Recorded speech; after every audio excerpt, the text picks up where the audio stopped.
These teams really like to find that rhythm and can run quite a distance once they do. Beautiful shot. They whip out and the triple. NBK puts us down to a 1v1 and wins it. Takes down one. Jay takes down another. Make that two on top. Jay! Mo doesn't know, or does he? He wraps around with the pistol. Indy doesn't even react. Like a beanie. Oh my God!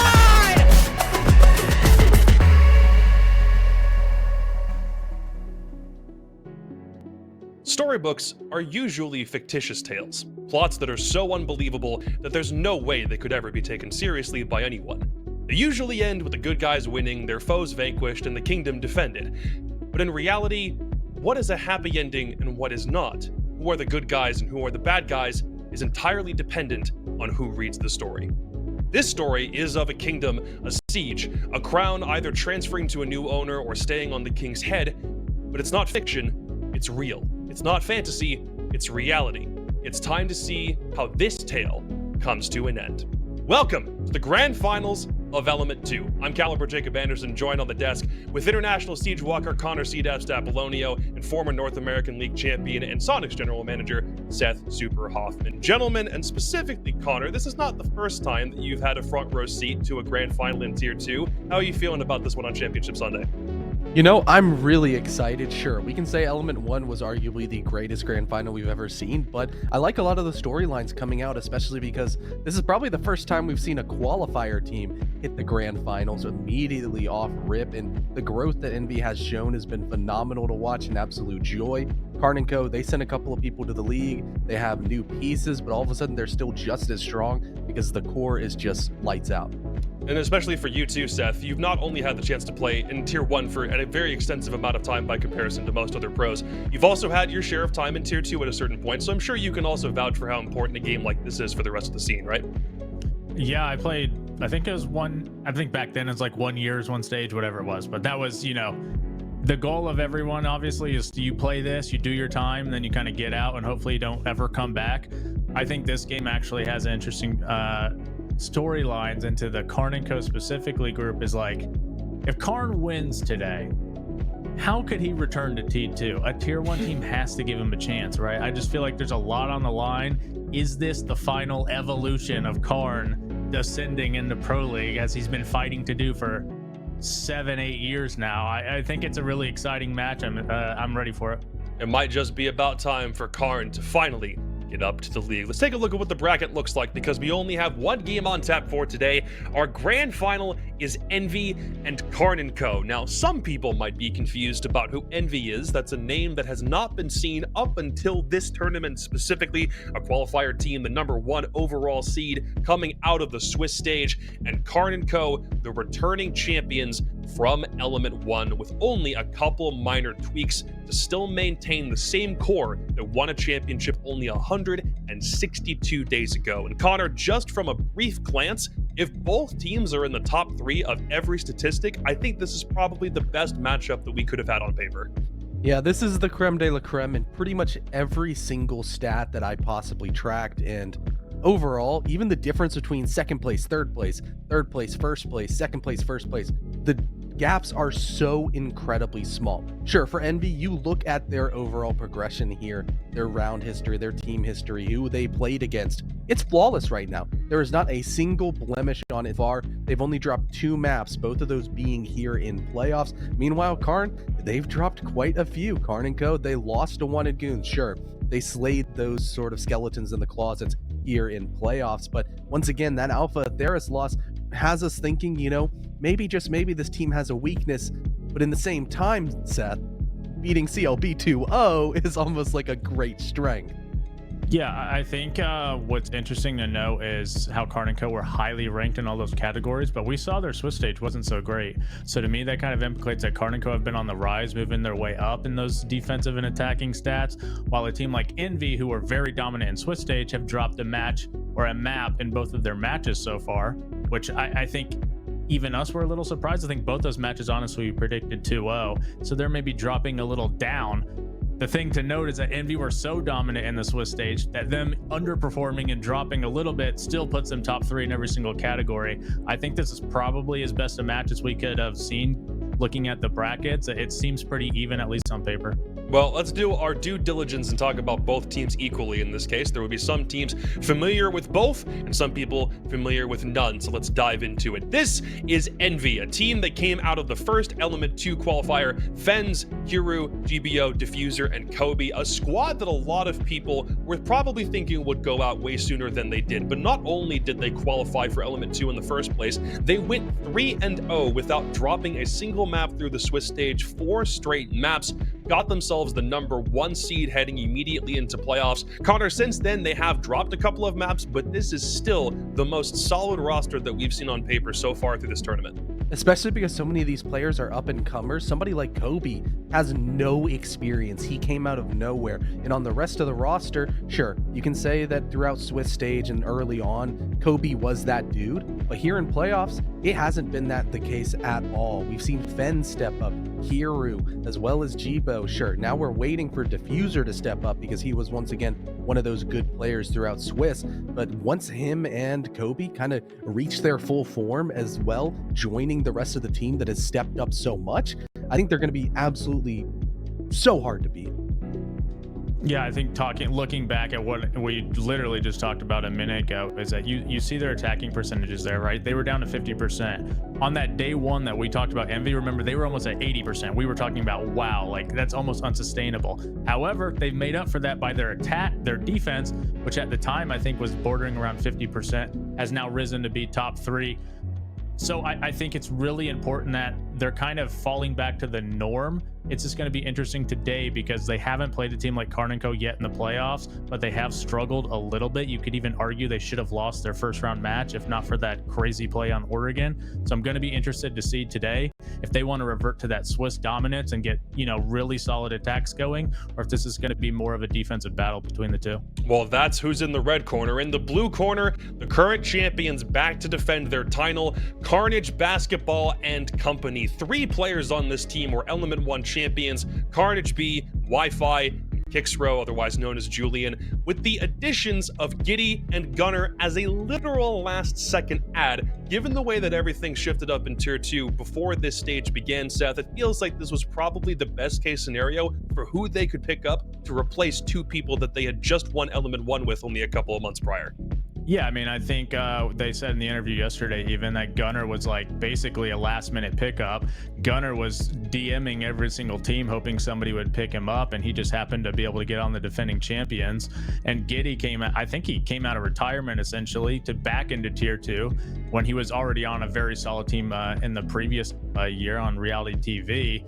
And it's kind of business as usual. They didn't look as strong in that Swiss stage, but as we've gotten deeper in the playoffs, they've came alive. Kixrow, who was a very dominant, a very impressive player in the Element 1 playoffs, is right back at it. He's probably been the best player in these playoffs so far. They also have Gunner on the team, of course, who in my opinion, not biased or anything, is probably the best player in the tournament.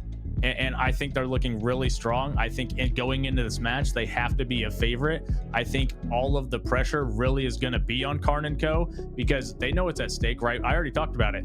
Could this be Karn's last time in Tier 2 if he wins this? Does he go to Tier 1? Kixrow, if he continues up this performance, somebody has to give him a look.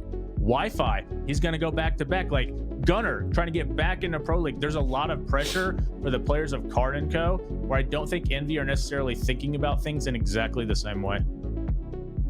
Yeah, and overall, just once again, for a team like Karn & Co., coming fresh off winning the entire event, to magically stumble into getting Gunner is just kind of crazy in its own. It's like, you know what? Like most people, when they have to make a last-minute move, they're like, oh, we kind of gotta scraggle around, maybe get somebody who's a little bit lesser known. All of a sudden, they get Gunner. Sure, you can say that they are giving him his Challenger League debut, his Tier 2 debut, as he slept straight out of T3 into T1 over with Parabellum, going straight into the NAL. But sure, I think with what our interview with Gunner was yesterday, it was a struggle overall trying to find himself. He's found a home here with Karn & Co., and I think he's elevated the rest of the team around him.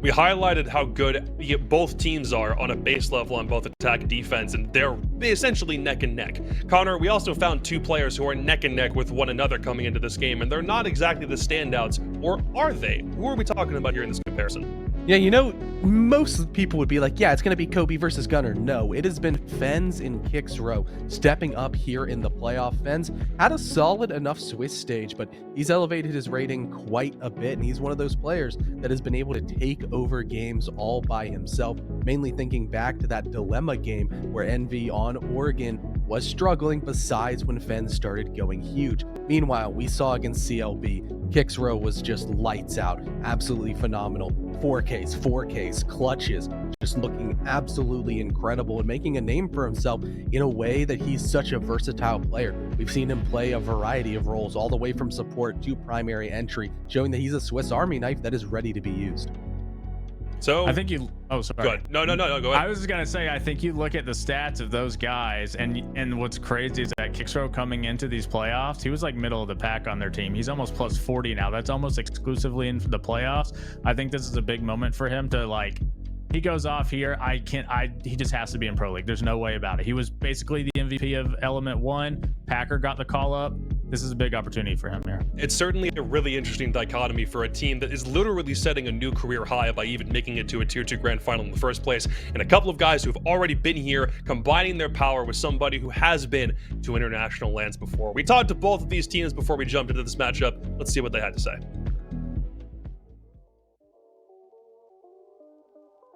My name is Wi-Fi, and I'm the flex player for Karn. Hi, I'm Fens. I'm from Envy. That game was obviously a great feeling, but in reality, we just knew we were going to be here.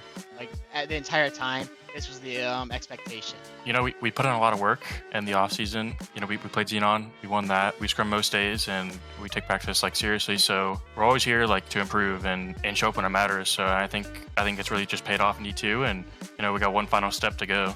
What well in the semis was, it wasn't just one player. Like, through group stages or Swiss, we always had like a hero performance. Everyone, like, there was one person doing good, and if someone did bad, the rest of the players picked up the slack, and we were just a complete team tonight. I think honestly we were firing at all cylinders. Our communication was great. You know, we fixed our problem from the group stage. It worked out tremendously. You know, Julian was a main factor for our win too. Like, he's just a beast, you know. Like, when I watch Karn, I always notice that Gunner's always like 10 feet ahead of the bush of everyone else. Like, that's hard to get refragged. And if we can just kill them like without getting refragged as much as possible, it will go our way. I think Envy they're inexperienced for sure. You know, they got the gun skill. You know, they have some team play. They're definitely a solid team, but you know, when it comes to these big pressure moments like a best of 5, you know, they just might not show up. So I think we have the experience over them. You know, I think we're better players than them. I think we're a better team. We're ready to dominate them. I know it's personal for my boys Kiru and Diffuser. They were really convinced in E1 that they would be able to beat them, and so this game's like just to prove to everyone that if they didn't get disqualified, that they would have beat them. Nerves are going to be a huge factor for them. You know, we have players that are super experienced. We've had players that have been playing the game for years, and you know, we have that experience of winning in E1, and we have players that went to SI. So I think them coming in to face us is like them coming into our home and knocking on our door. It would mean a lot. I feel like all of us have been working so hard for this, and it would be very relieving to see all of the hard work paid off. Like, I'm still super proud of the boys of how far we've gotten, but we know this is the goal, and if we reach the goal, like, words can't explain how happy that would be. We would love to go back to back. Winning E2 is just another chance to prove ourselves that we're not here to play in T2, you know? We're here to play at that T1 level. After we win Element 2, the plans would be, hopefully, we stay together as a team. If not, hopefully the boys are in the league, and we'd be prepping for major quals to make a major. That's the goals. We're just committed to being the best at every time possible. We're not thinking ahead at all, you know. Today we're focused on one thing, and that's winning the tournament. I just want to shout out everyone on my team. They've really worked their butts off for this, and they deserve everything that comes their way. And I would just hope some pro teams would take a look at them, because they really deserve this, and they are really talented individuals. All I have to say is, you know, you better watch out, because we're coming for the back-to-back wins.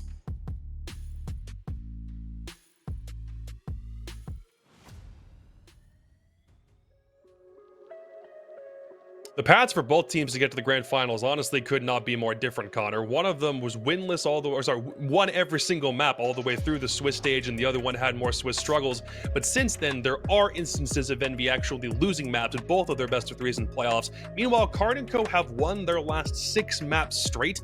one of those series just yesterday was over some pretty stiff competition. So as we look forward to maps, as we look forward to this ban phase, what specifically would surprise you and what are you expecting to come into this best of 5?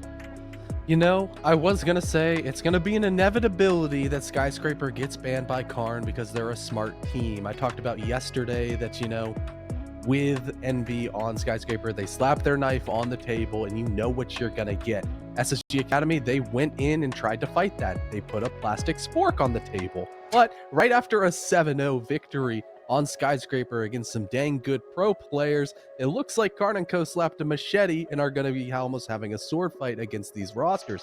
It almost makes me think, you know, I don't even know what's going to happen with these map bans. These teams have multiple maps that they don't play, but in a best of 5, Super, you know, you can't really hide behind auto bans. Yeah, I was wondering if you were playing like a medieval game before you hopped on. There's a lot of nice. I was trying to figure it out. Did you hear my intro and was yeah, taking inspiration? Like, you know, I would the next op that was maybe a little bit of a leak by CDEF throws knives at you. Next op has a sword. Yeah, but I think a best of 5 is really interesting because, to be honest, if they both play Sky, which we know they do, it'll probably be left up, right? Because most teams are going to have 1 or 2 permabans or maybe one map that they know they don't want to play the other team on. As long as you play the map and you're confident on it, and let's say if you're confident enough to play the map in a playoff match already leading up to this point, I don't think you're going to ban that heading into a best of 5, because even if the other team is good at it, with 5 maps, some of you are going to have shared good maps. You just have to live with it and see who's the best. So yeah, I think this is going to be a good test of who has the better map pool. Karn & Co obviously have a history of playing a best of 5, even though they do have a couple of new players. So I assume they probably have the advantage there, but I think it will be interesting to see what maps we go to. 3 maps that Karn & Co won 8-6, 8-6, 8-6 back in the Grand Finals of Element 1, Theme Park, Oregon, and Bank. 2 of them we might have the chance to see because Theme Park's no longer in the pool, so let's see what we get. We will start with Consulate, move to Bank, and then to Oregon as our guaranteed 3 maps played in the series. Karn & Co had second pick, which means they opted for Chalet as map 4. And Connor, you talked about Skyscraper. Not only does it not get banned, it gets pushed until the very, very end of the ban phase. What do you think about this? That would be the most fitting max OT decider for a grand finals that I would ever see, because it's easily the 2 best tier 2 Skyscraper teams, and you know, they might be knocking on the door of being better at Skyscraper than a good majority of tier 1 teams. I don't want to go 2 levels of Cobium and be like, oh yeah, these are the 2 best North American teams, but they have shown a good understanding of the map. Down on the bans at the bottom, down goes Clubhouse, down goes Border. Envy, they're not really Clubhouse fans. They've looked a little bit shaky sometimes, high ban priority. We know Karn's good at it. And the same thing now with Karn & Co. of ever since they came out at the beginning of Element 2 and kind of got slapped around by wanted goons on Border, they permabanned it ever since. I think Envy leaving that Skyscraper up all the way to the decider is actually a pretty big sign of respect from them to Karn & Co.'s Sky. Obviously, we've seen Karn & Co. have a dominant Sky at least yesterday. Remember, I believe that Envy are 9-0 on Sky. So for that map to be left up in the Skyscraper, like that's a lot of respect from me to Karn's team. Karn's team has historically also been obviously very good at Bank. This Consulate pick from Envy, I think, is an interesting choice. I think it's really important for them to set a tone here and say, hey, we came to play and win their own map. If they start off this match by losing Consulate, I have a real big worry they're going to lose that Bank, because everybody, I think, in tier 2 knows that Karn & Co is a really strong Bank team. The only time I've seen them lose that recently, I believe, was to Alpha Theris, who are, in my opinion, a pro level Bank team, obviously. As they've played it at the major, they were comfortable enough to do that. So I think this first map is really important for Envy to not only set the tone that Karn & Co is not going to run them over like some people might be expecting, and 2, to give them that room for if they do fall on Bank, they're going into map 3 with a 1-1, because they don't want to be going into map 3 needing to win all 3 maps left. That just puts a ton of pressure on you. And for a team that's not as experienced like Envy, I don't think any of them have ever been in any sort of grand final like this. That might be too much on your mind that you have to deal with. let's figure this out just on a map-by-map basis. We're talking Consulate. It's a map that's only got 3 plays this entire league so far. Border, Chalet, Oregon, Bank, Skyscraper are all going to dominate, but it's only been played 3 times so far, Connor. Does that, the way that this series starts off, does that swing the way your prediction is going to go? Or does that not really matter, and we just had to have a way to kick the series off no matter what map we started on? You know, I think Consulate is a map that Karn doesn't really play, but there are overall principles that we've seen in maps and just overall history of this team that will apply here. But with the overall Consulate not being played very often, and one of the 3 plays that we've seen does come out of Envy looking pretty dominant against Decimate there in the Swiss stage, I do think that they're going to sneak away this first map and set the tempo. I don't quite think it's enough to sway it. I was thinking this whole way it's going to be a 3-1 with a lot of the maps being incredibly close, Karn and Co taking and edging it out. All right, sorry. The entire series, the whole prediction, right now from here, you're locking in Karn. You're not going back and saying Envy maybe actually have a shot in the best of 5. There we go. Now we're good. Yeah, I'm thinking I'm no longer flip-flopping. I'm putting on normal shoes here, and we're going to say Karn and Co 3-1. Consulate, it's going to be close, but swing the way of Envy. They're still a good team and have deserved their spot here, but Karn and Co are just on another level.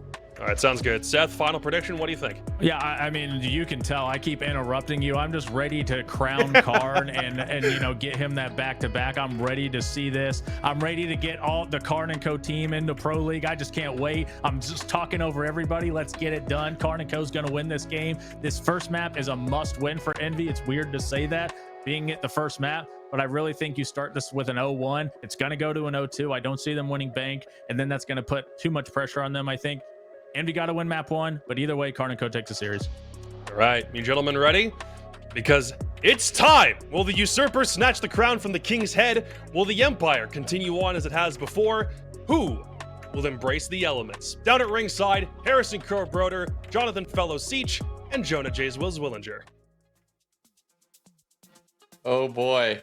Thank you, Jacob. And so fitting that you've taken this storybook approach to a storybook matchup and the team with probably the most plot armor in the entire game. And that's Karn and Co, a team looking to pave their way to a back-to-back element victory. It would be insane if it could happen. Of course, welcome everybody. We got the tri-cast going right now. We figured we had to end this one with a bang, of course. Absolutely. And you talk about plot armor, Jonah. I mean, we saw plot armor from reality TV. We saw, I think, the biggest plot armor we've ever seen in Siege history with Parabellum and their run.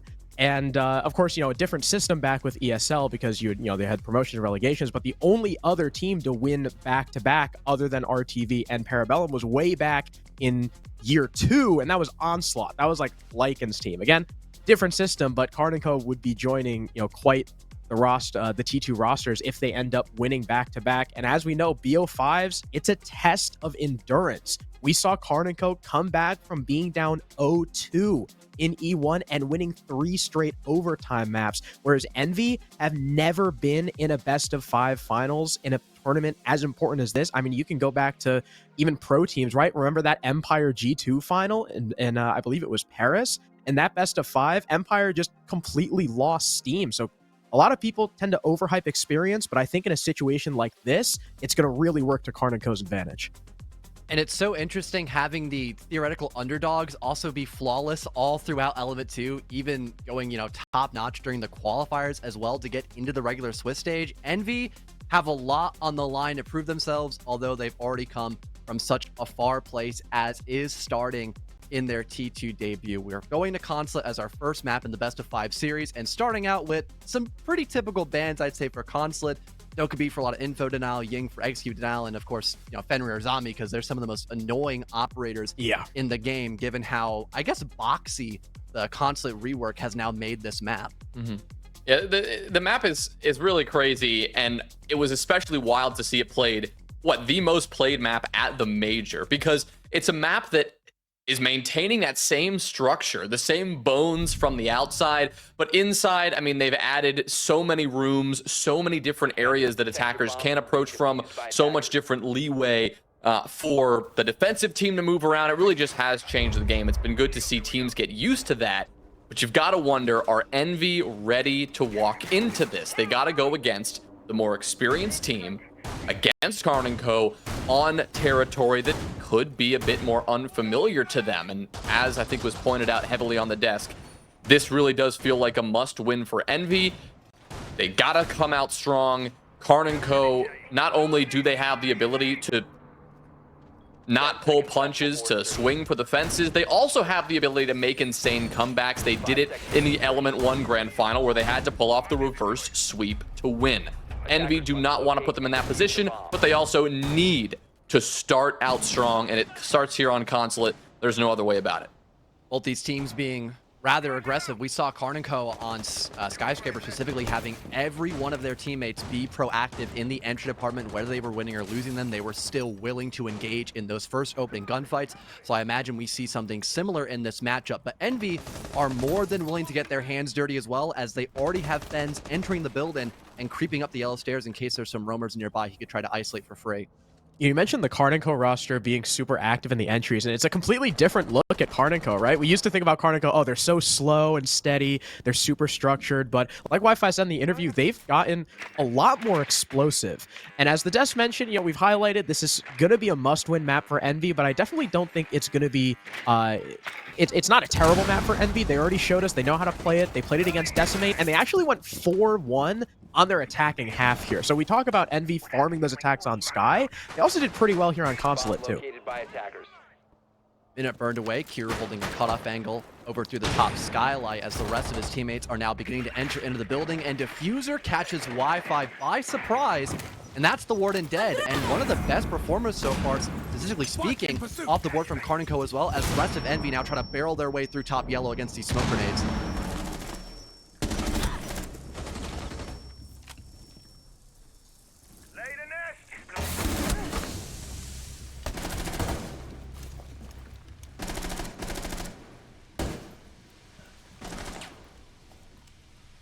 Kill from Kixro. Picks one up for Karn & Co. They equalize here. Now he's almost down due to low HP. Diffuser still lording over Bathroom. This guy has not been flushed out despite Karn & Co. knowing he's here. And Giddy's very worried about a backside push, a potential split here from Envy with Carnage B holding down the connector position. That's going to be really tough for Envy to pursue because of that shotgun. And there it is, looking for the other. And Carnage B steps up huge with 2, leaving it on Kobe, the newcomer to T2. In a 1v3, Kixro's lit up. This is certainly not unwinnable with the amount of time he's got left. Just under a minute, but Giddy's retaken that Bathroom position. It's a stack up, and down he goes. Karn & Co. with a good mid-round to transition in that execute and take round 1.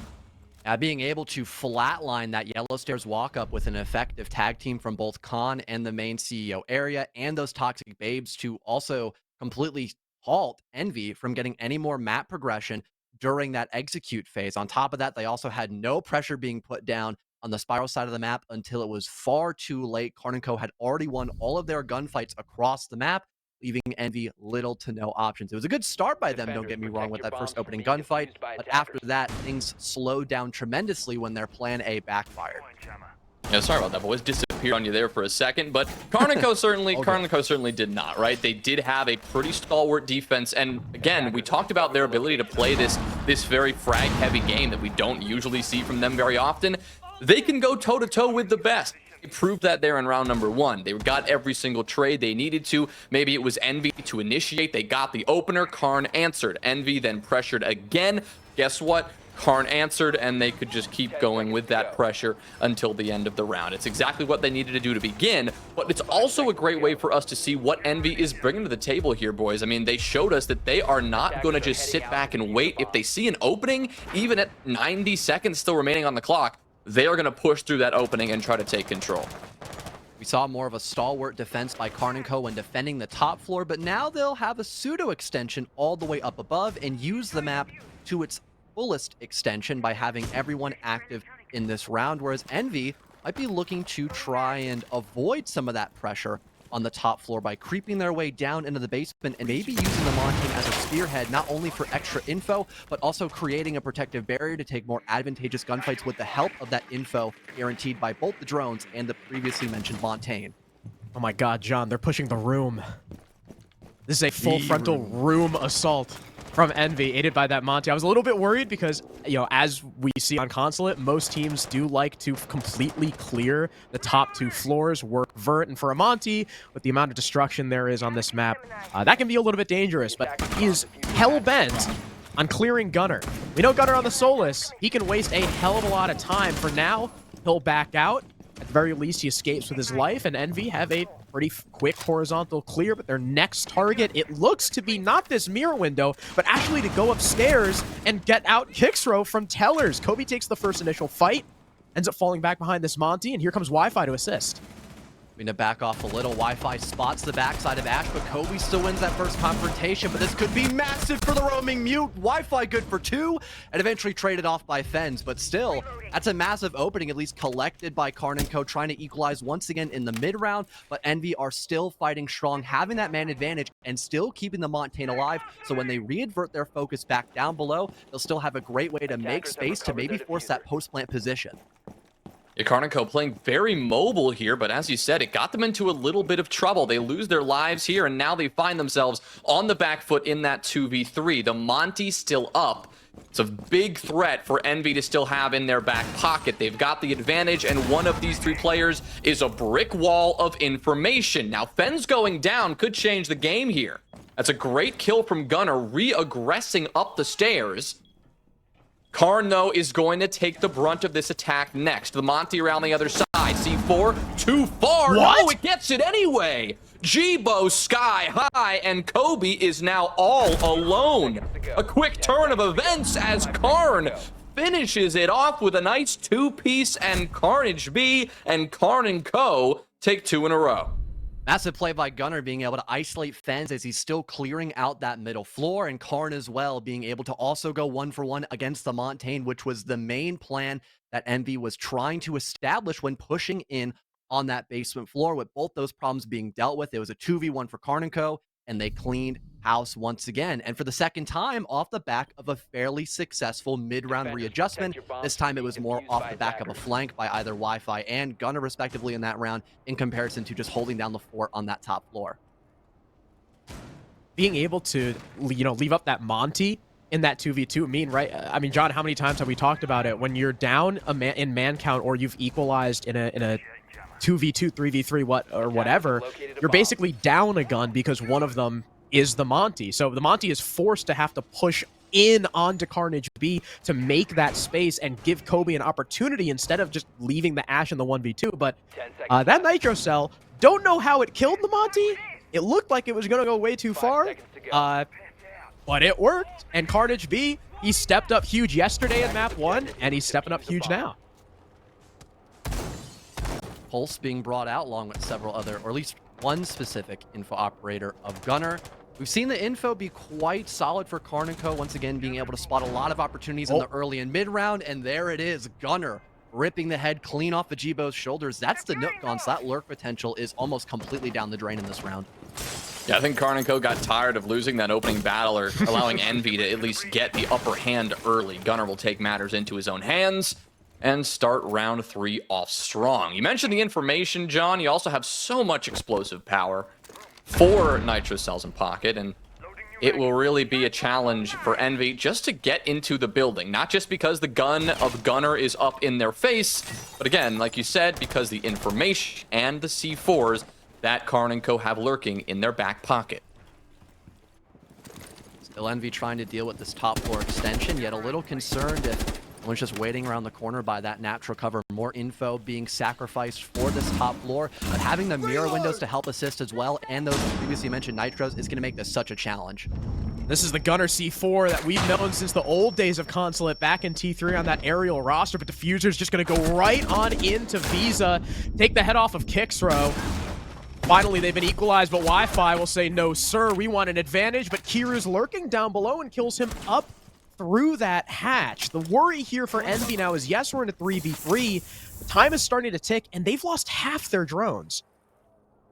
Minute 20 still left to go. Some Selma's being deployed, trying to get a bit more map control, a bit closer to the site. That was a good lurk adjustment made by Envy, but they still have to find a way to breach into the objective and force back these defenders who still have so much info. Yeah, you see Fens moving around uncomfortably here, trying to get the rest of this Envy team to settle in, but not easy against so much information and still some utility that Karn and Co have in pocket. Good shot from Karn, Gunner with his double. It's just Kiru now left alone. 3 to find, 50 seconds to do it.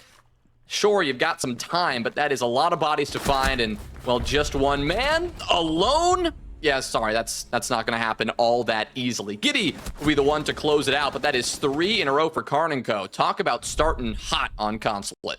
It was still a solid attempt there by Envy to readjust and realize how futile it was to clear out that top floor, but they already had sacrificed so much utility up above that they didn't have enough left to actually push themselves further into that first floor and find advantageous gunfights, against Karn & Co., just making those last couple of engagements oh so difficult, and allowing Karn & Co. just to go flawless so far already. They've been looking unstoppable. I'm getting flashbacks from Skyscraper, it feels like. It's really crazy, too, considering just how good Envy looked on their attacking side last time they played Consulate. I mentioned it when the map started. They went 4-1 in 5 rounds. Now Karn & Co. have already denied them that 4 rounds, taking 3 in a row. They're looking to get more. They probably will get more with the way Envy's playing right now, and they went 3-3 on that defensive half. As we've seen, Envy are not the best defensive team in the league, at least in Swiss stage. Once we got to playoffs, it kind of flipped, especially because they were against weaker attacking teams like SSGA and Dilemma, both teams who struggled with the attack all Swiss stage, so that was kind of a common theme. But Karn & Co. now going back to console, back upstairs, bringing out a similar lineup, but they have swapped out the Malusi for an Aruni, so now there's even more utility denial that's going to be on that yellow side that Envy have to try and cut through. Hoping for Envy's sake that they're able to diversify their attack just a little bit. I like the changeup introducing the buck. That's going to promote a little bit more vertical destruction from down below and maybe force back some of those defenders in those power positions, allowing for map control to be gathered, but they're still going to have to deal with that initial utility clear, like you mentioned, Harrison, with the smoke and a Rooney being added in, plus the Wamai. Drone in from Diffuser, but going to have a little bit of difficulty here. The information denial also a factor for Karn & Co. Envy really have to find their footing on this map, and it needs to happen in the next couple of rounds here. We know this map has been very defender-sided, especially throughout the major and in recent weeks, but we need to see Envy try to break that pattern. 1 or 2 rounds here, move into their own defensive half with a little bit more confidence. Now, again, they're going to start this one off strong. It is Fens who claims the opener, and onto the smoke, no less. A great operator to remove at this stage in the game. Gunner playing close by, denying these flashes being effective, but it's another solid kill collected by Fens, and Kobe follows suit as well. This might be Envy finally on the board after their heroics done by the Buck. Kixer, the last man standing, picks one up on defense, but how much is that going to matter as Diffuser hits him through the wall. Envy, with a much more confident round, just putting all their eggs into one basket, which rarely works, but in this case, Karn & Co. just did not have the positions to aptly deal with all, well, I guess Diffuser going in through bathroom, but the other 4 storming their way up yellow, especially with the first kill onto Karn & Co., shutting down that entry denial. It was smooth push for Envy just walking on in. And something that Envy did so well in their previous game against SSG Academy was being able to find that initial isolated defender whilst they were attacking, even on the defense as well, but more specifically for this first half, being able to spot one of the most important players so far on the side of Karn & Co., that smoke, and the top fragger, funny enough. Karn is kind of popping off right now on Consulate, all things considered. Being able to deal with him first and foremost, and still have enough oomph to be able to get your way through all of yellow stairs and still push back the rest of Karn & Co. to maybe force a proper execute, that goes a long way to show they're being able to adapt without sacrificing a timeout this early in a best-of-5 series. Listen, I feel like if there's anything the 3 of us know well, it's that Karn himself, like, when in a high-stakes situation, when the pressure is on, I mean, this guy performs. Oh, yeah. I mean, when his team needs him more, he steps up and gets kills in a grand final to defend your title. I mean, already he's stepping up. Maybe the last round, not a great example as the Smokey died first. But other than that, 5-1. John, you said it. Top frag leading the charge. He's the face of this team, and he is living up to his name, at least for now. That was his first death as well, too. Adding even more to that as well. Karn has been popping off, except for that last round, I suppose. The rest of Envy now drawing their attention into this basement floor. Bomb site, Gunnar unfortunately not in a position to bandit trick. He's more focused on the single wall, since that was a really big emphasis on Envy's attack last time this bomb site was in play. But it already looks like Envy are ready to hit the go button with the help of these smokes and the glass. It's a complete swap going for a front side take, and you know how much I love Glass. He's pinning down this defense right now through those smoke grenades, and it's Kobe with the opening kill on and another. Then Carbon B once again, but through the floor, Wi-Fi's looking to deny. At least he forces Fens off the default and into the hands of Giddy. Down goes the diffuser, and look at how far it's been pushed through. Jibo looking to get things back for his team, makes it a 4-on-3. The castle gets hunted down, but wow, what a reaction from Giddy. Gunnar also gets a kill off screen, and it leaves Kiru and Jibo, the Glaz and the Twitch, the two DMRs for Envy, left in the clutch, and Jibo spotted moving in through the middle of the bomb site. Kiru gets killed by Gunnar, still downstairs, and Karn & Co, despite the shaky start, lock it down.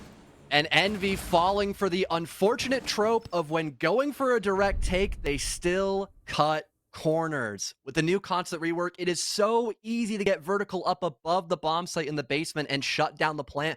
With proper info, having Wi-Fi in the right place, and at an even better time, he's able to flatline the primary use of what that rush was for into the bomb site and put the diffuser in no man's land. And for a moment, we thought we might see Envy a little more, I guess, on top of things in the second portion of this first half, but now they're back to a 3-round deficit because of that hiccup. Well, you're right. It did look like Envy was not only going to get that diffuser down successfully, it really looked like they had the control of the site. Even then, with the vertical control that Karn had, I think it was Wi-Fi up top. From our initial look, he missed all of his shots and he did not get a kill. But what really happened was, John, you pointed this out, he forced Envy to stop planting the diffuser. He forced that player to then run into the middle of the site, dropping the case in full view of everyone on Karn & Co. And then the problems just started to cascade and become a serious issue. Karn & Co. were then able to just maintain those positions around the site. And look at that. They made it work. I mean, it was simply a matter of denying that diffuser. Like you said, John, because Envy had cut corners up top, they found themselves in a load of trouble so quickly. Hoping for Envy's sake, this time they do not repeat the same mistake that they had last time when attacking this bomb site, which is just wasting too much utility on that top floor, either ignoring it to a certain extent or just having more prepared. That top floor could go a long way. But already things are starting out significantly better because they've shut down that initial entry threat of Gunnar. He'll, of course, still be able to utilize his cameras while dead, but it's still an opening kill nonetheless, and maybe a second to be spotted by Kiru, but he's got to be careful. Mav DMR is a crazy pick. I mean, maybe people are realizing that, hey, this gun's not so bad now that Tuberau has it. Myself, I'm still partial to the MPX, but the AR is definitely the preferred weapon, and Kiru is now sneaking his way on in. I was going to mention, though, you know, despite the Valkyrie being dead, they are bringing a lot more info than they had on this previous defense, but now they've lost their pulse. That's a big player down. Kiru does eventually insert himself into the site. He's very quickly dealt with, but as Envy are still in a 4v2 thanks to the kill on the Wi-Fi. Karn also getting caught out. Fens hits the mid-spray knife. Still downs him anyway. And that leaves it all up to Kixro. Can he go for 3? It'll be his third clutch in 3 maps if successful, but it's going to be a difficult one, and Diffuser finishes him off. Karn & Co, they can't get the 5-1, but it's still a 4-2, and it's better than Decimate did the last time Envy played this map. Not a bad half at all, considering they pretty much only lost on just Hellers and CEO, and a bit of a hiccup there. Good readjustment, though, by Envy, realizing, hey, we're not that great at clearing out that top floor extension. Let's just fully commit to the basement floor and see what happens. And it worked like a charm. Kira snuck in, found the opening kill, and the rest of his team followed almost immediately after, not wasting any time. So it was a good way to at least stabilize a little bit and not give Karn that 5-1 lead that they have found from time to time in Element 2. I gotta say, Envy did their job, I think. It's fair to say. Didn't look pretty. Karn & Co. dominating a large part of that first half, but Envy got their 2 rounds, 4-2, typical defensive-sided map moment. Now Envy just have to see if they can hold it down. Now it's obviously going to be a lot easier said than done, considering the lineup that it appears they're going to have to go up against. Kixrow, the Blitz, Giddy, the Amaru. This one could get scary very quickly. Now the Blitz is something that you do see quite a bit on Consulate. So many close corners, so many small rooms. John, I mean, the Blitz kind of thrives on a map like this. Those cap cans could be a pretty massive barrier, either catching Kixrow or somebody like Giddy by surprise if they enter into the building without having enough info to dodge those traps in a timely and effective manner. Once again, we'll see that early aggression now by Envy on the defense with the Warden attempting this spawn peek. Oh, Gunner looked like he was about to line it up, but this is a couple crucial shots. That could have been the opening pick on the diffuser and the main guy who's going to be able to deal with Blitz. Remember, he's Warden. He's got those goggles. He's going to be pretty much the only person that Kixrow has to worry about, even if he's got support, because as long as diffuser remembers Warden has a gadget, I know it's hard for a lot of Warden players you see in ranked, but if he remembers he has a gadget, that Blitz isn't going to be able to do a whole lot, and we've still yet to see where Karn and Co. are looking to place him. He's prone on the roof. I imagine he's going to be storming his way up yellow, though. Either walking up yellow or dropping down the skylight, maybe even having Giddy try to get into the bomb site through one of the windows he could rappel through with that Gara hook. Any of those options seem fairly viable since there's a lot of presence by the east side of the map, but it looks like Karn and Co. are still waiting for a couple more bodies to set up before they finally commit to this drop. Yeah, here goes Kixrow. First man in, Warden ahead of him, and he gets dumpstered. Good grief. Fens, Jibo, they're going to tack on for one more. Each gunner now downed. Giddy, where's he been this whole time? Finally rappelling into the building. Has to now fight this alone in a 1 versus 4. That took a turn quickly. Can't even catch the player who is outside. Gets pre-fired by diffuser as he swings the doorway. And, well, disaster strikes for Karn and Co. as Envy lock it down. Kix, unfortunately, ran right into the only operator who could hard counter him in that round, and he was immediately dusted by that MPX once his shield had went away. And the rest of Karn and Co. just weren't able to stabilize after they lost their spearhead. There was still a lot of utility in the middle of CEO. Their Grim got annihilated as well. And like you mentioned, Giddy was on an island, so there was just a lack of proper cohesion once that Blitz had been shut down off the rip by Envy's defensive stronghold up above. Yeah, I think the Amaru definitely needs to come in quicker. I mean, I definitely see the idea, right? Have everyone rush with Blitz, go in through bathroom, and have Giddy hit the backside, pick off any stragglers while their attention is turned to the rush, but just needs to happen earlier. He was not timed well, maybe even go a little bit earlier than the drop. And it was also just unfortunate, you know, you mentioned Kixrow running right to the Warden, the guy I talked about, right? Who was going to be a problem for that Blitz? Call me Nostradamus. Now we're going to Cafeteria Garage, and Envy are going to do what they love to do. They're going to roam all 3 tiers. We saw SSGA time and time again were simply unable to deal with the roam. And almost every time they tried to clear it out, they got destroyed. We'll see if Karn & Co. can do any better, as they clearly want to go for it, bring the Jackal and the Nomad. Been having the Buck as well, so if they're able to clear out that roam game effectively, they can then get vertical down and force away the anchors, allowing more space to potentially get that plant down, since they still have hard breach by both the Buck for the hatches on that first floor we had mentioned a moment ago, and Karn with the Selma charges. But Wi-Fi is already taken care of via a run out by the Visa double door. That is a courageous opening kill to start off the round in 40 seconds. I think that was just a spawn kill run out. Yeah, I mean, Kobe's confused about how he was able to get that one. I mean, me as well. I mean, the Visa double door, it's set back a little further. It's a lot more difficult to get those kills from there now, and is probably one of the most predictable peaks in the game. It's been around since day 1, since Consulate was even alive. People have been running out the Visa door. Now, diffuser, I mean, what did he just do? And where did he do it? He picks up 2. Up top, I suppose, as Karn and Co. are trying to make their entry. Karn will get one back here, but a 4v2 favoring Envy after some dastardly defensive moves. Here's another one. Kobe finds his second on the round as he shuts down Giddy. Are now in an awkward spot, and Kobe just Wow. looking to add more salt to the wound. I think it's a buddy ace between both Kobe and Diffuser in that round. As well, Karn and Co, they barely even managed to enter into the building. It was instantaneous aggression by Envy once they were allowed to hop out into the building, and attack timeout instantly being called by Karn and Co as well to try to fix this. First things first, let's just completely switch it all up. We got to go every single attack. You know how we talked about like how we want to play against one and good and stuff? We're doing those type of attacks now. Straight directs, all close together so we can play trades.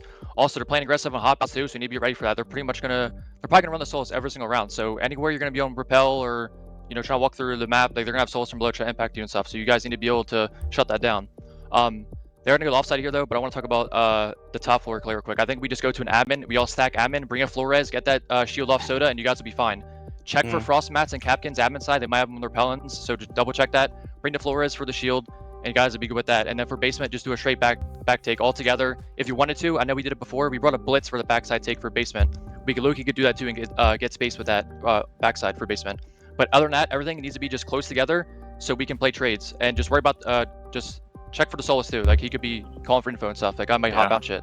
So shut that guy down, okay? Just remember, all together, directs, play together, play trades, okay? Yeah, no sleep death, gentlemen, and we'll be fine. And bring that Flores for top floor when they go back there, okay? Yeah. I like that. Vivid telling them, play together, play direct. That's what we were screaming at SSGA to do. Stop trying to clear the roam. They're going to run circles around you with that Solus, the Mozzie, the Valkyrie, whatever the hell they decide to roam with. Push direct. If you force Envy to play the site, that tends to be where they falter. Now we'll have Envy go to one of those tertiary bomb sites like Karn's coach had mentioned. Heading into Piano Room with, again, that emphasis on info with the Valkyrie and Solus being introduced, allowing them to play both up above with the stop destruction to stop a plant and down below as well, giving a lot of opportunities for them to catch Karn and Co by surprise. But like they had mentioned during the attack timeout, they'll try to be a little more direct, hoping to avoid some of those initial problems from the run. We'll start here, the beginning of this round, avoiding any sort of run out, any sort of aggression from Envy. They said it. That Envy are going to keep throwing that aggression at them. They know that's coming now. They know that someone like Fens is going to be doing a lot of that, especially on the Solus. They just have to try to get a handle on that as soon as they can. Maybe that's a drone on Fens' position. Maybe that's just a quick entry. And like they said, playing direct. We'll see. First 30 seconds at least have transpired, or just about, without a run out or a kill. So Karn and Co can take some solace in that. But as they work their way into the building, they will have to worry about these threats from Envy, which are frankly just about all over this map. At least they won't have to worry about the runouts because of those air jabs, albeit Fens did gather info about some of their positions with the help of the Solus scanner. But now that they have that insurance policy established, they'll begin to enter through that top floor, detecting the Warden. If they had someone up above on that skylight, they could try to engage on him. But as of right now, I think they're waiting to get this yellow wall opened up, and then they'll try to push as a cohesive unit to isolate this player above. Gunner may be looking to be that first point of contact as you already opened up that yellow stairs wall.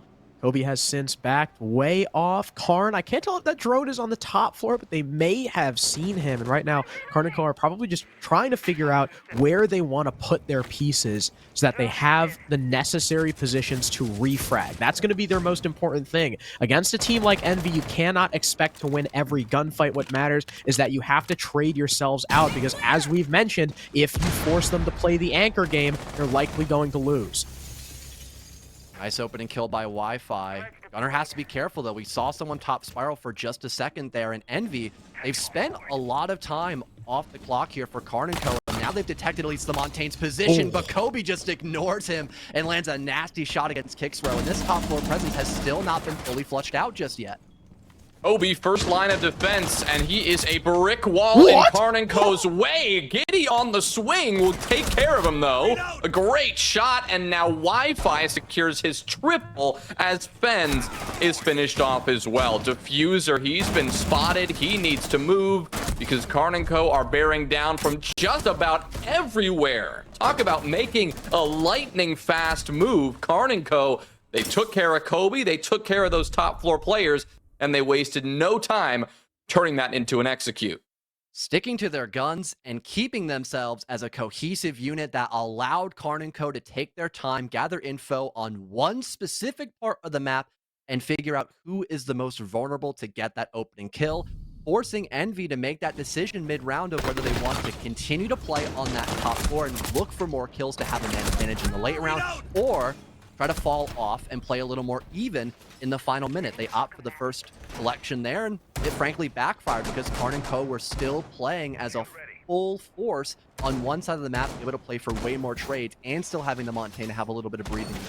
That kill from Giddy too, where we saw him like mid repel animation, smoke Kobe trying to swing him. If that kill doesn't happen from Giddy on what I would consider to probably be like a mistimed entry into the building, if that kill doesn't happen, that round becomes significantly harder because Kobe is certainly feeling himself. And when you got a Warden player whose confidence is that high, he's going to be hard to pin down, especially when Karn and the rest of the players supporting him on that Monty were so far away. They would not have been able to get that instant train onto Kobe. So huge kill from Giddy, and of course Wi-Fi, who we've been waiting to step up. He was 3 and 8 before that round, and he's typically part of, you know, that triple threat on Karn and Go between Gunner, Wi-Fi, and Kixthrow. There's Gunner as well, getting the spawn peek, instantly traded back though. Hold on, not finished. Because we heard, remember, we heard during the timeout, the whole play for Karn & Co. was to go admin and have the Flores to clear that shield Soda, which is a really hard shield to clear. Losing Giddy doesn't matter as much, but they really have to res Gunner. 3 people spawn peeking on Envy is just crazy, and it almost nets them 3 different kills, but it's only 1 confirmed elimination onto Giddy and an injured by Gunner, where he still hasn't been picked up despite being on the floor for such a long portion of time. Even if we have that 4 versus 4, it's still a huge health advantage for Envy, and now the rest of Karn & Co. have to play a lot slower, hoping they don't lose any more bodies, giving up this even position of the 4 versus 4.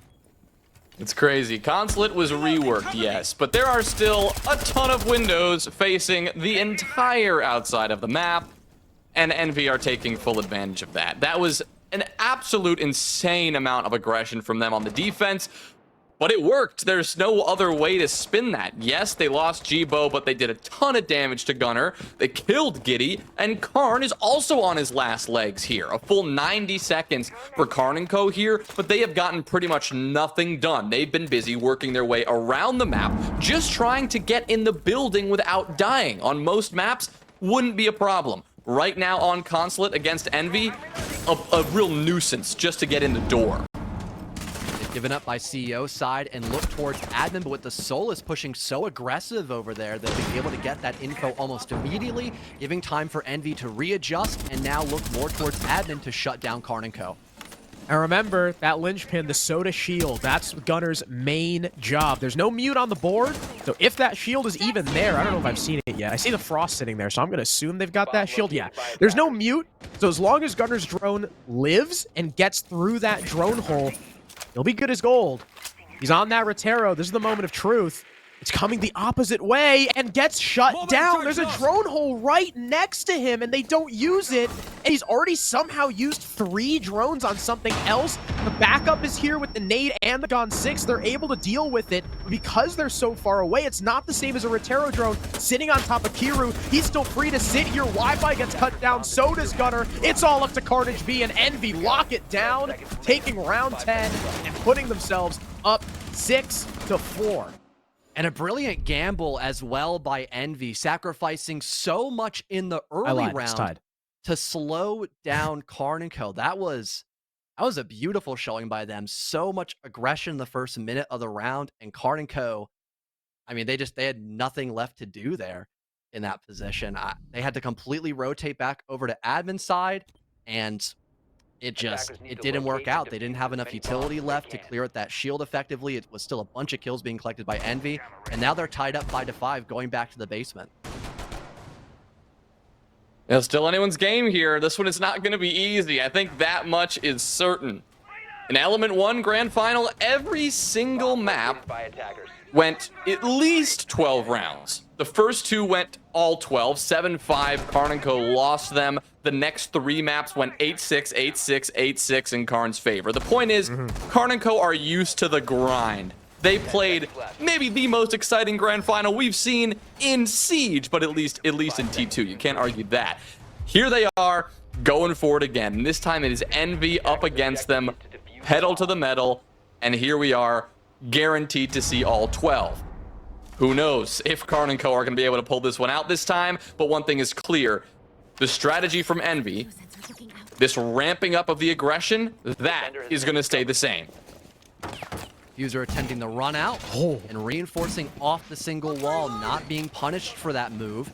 He'll still be alive to play above as probably one of the most important operators for this top floor roam. You've got Kixro opening up, I believe, one of the barricades. No, it's the hatch to maybe drop down below later in this action phase, but Envy, of course, having the mute close by, he can maybe shut that down swiftly with the shotgun or a nitro cell if timed correctly. Karn and Co having the Montaigne as well, like we saw Envy earlier in this first matchup for the best of 3, can maybe use that to help with their execute. But as of right now, it looks like they're more prepared for this lurk going off by the top of emergency, with the mute once again playing close quarters, hoping that somebody will miss drone him or not drone at all. This is a crazy play from Jiva, and we know how good that shotgun is, especially with the changes. It looks like no one from Karn & Co, they're going to push him just yet. Maybe Kixro. I mean, hell, if Jiva feels like it, he could very easily walk outside and kill him. There's no one to help him. This guy's just solo, but it's the other shotgun operator to start the killing, the Warden. Wow, we don't see Warden shotgun every day. He claps Giddy with the 1 pump. Down goes your Iana. I believe that was in that yellow hallway. I guess Karn, wasn't pushed up yet. Giddy was alone. Luckily, Gunnar does have the refrag, and Karn is looking to walk straight on into the site. Nothing the mirror window can do about him. This is a plantable position, and Kixro is going to make things even better for KNC. Able to dodge both the Mira and the vertical up above by planting in pillar. That's such a smart move for Karn & Co, and now they've got the man advantage as well, making the Montaigne a little more effective and forcing an awkward retake now for Envy as they don't have a response to this plant. Here goes Karn, sticking this. Diffuser, he'll step up and take care of Gunnar on the coverage. That's going to force Karn & Co to relocate. No longer going for this diffuse. It's going to give Envy time to adjust. Kobe's been given plenty of time to get back into position, and Karn isn't even attempting this diffuse right now. Instead, they're walking straight into Envy, and Envy are ready for this. Fens is on for 1, he's on for 2, and Kobe finishes it off. Karn & Co, not exactly sure what they saw there that made them want to go for that play. They were so responsive as well, Envy, when it came to shutting down that plant potential. They realized they were not going to be in a good position to retake, as they'd have to get off the mirror windows and confront both the open breach and the Montaigne just staring them down from that long angle. So their best option was to just try to charge at them before they were in a position to get that diffuser down, leaving no other options left for Karn & Co but to try to close the gap and then fight Envy on their terms. And now Envy take the lead on a pretty crucial map pick that the desk and now we've both talked about, Jonah and Harrison, during this matchup. I mean, I get the play at the end of the round, but I am confused why you would have Kixro hit the back there, especially when your whole play is to plant behind that pillar. I feel like Karn could have done it safely, because with the angle coming up from above, it's going to be really tough to get under the shield if it's on Karn's back while he's planting. And clearly, the reason why he got off of it is because his support from yellow died. You got to stack up more there. The whole plan in that timeout was play together, play direct, but with Kixro taking backside and him not being able to find any kills, it just makes it so much harder for Karn & Co to make that direct happen. I also kind of wonder why they went frontside push anyway. In the timeout, we clearly heard them talk about doing a full backside take, but I guess they decided to switch up. Now it's a site that they haven't had a look at just yet. I think this is smart from Envy, rather than going back to a site like Piano, which they've already lost. Give Karn & Co a new look with the map on the line. Also like the subtle hint at bringing the Mira here for that basement floor lurk denial, since that was one of the ways Envy had started off on the right foot. Hero creeping his way into the objective and almost finding 2 separate kills. That's going to be much more challenging for the offense to do because of that black Mira window. Fuser maybe setting up for a nitro cell, maybe waiting on a bit of info to be provided before committing to that play. So far, it's just Envy kind of scoping as to where exactly Karn & Co are looking to attack from, and it seems like both Fens and Diffuser have figured that out via info by the cardiac sensor and spotting a drone. Ooh. C4 shot out. No chance to detonate, so Karn is just fine.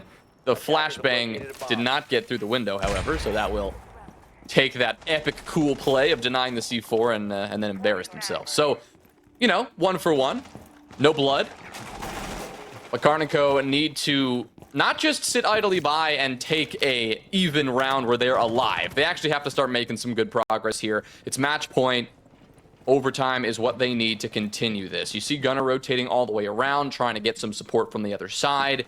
Meanwhile, Envy not playing quite as active. They're taking forward positions, sure, but on this split site, they are playing upstairs, they're playing down below, and they are not getting in the face of Karn & Co., at least excessively just yet.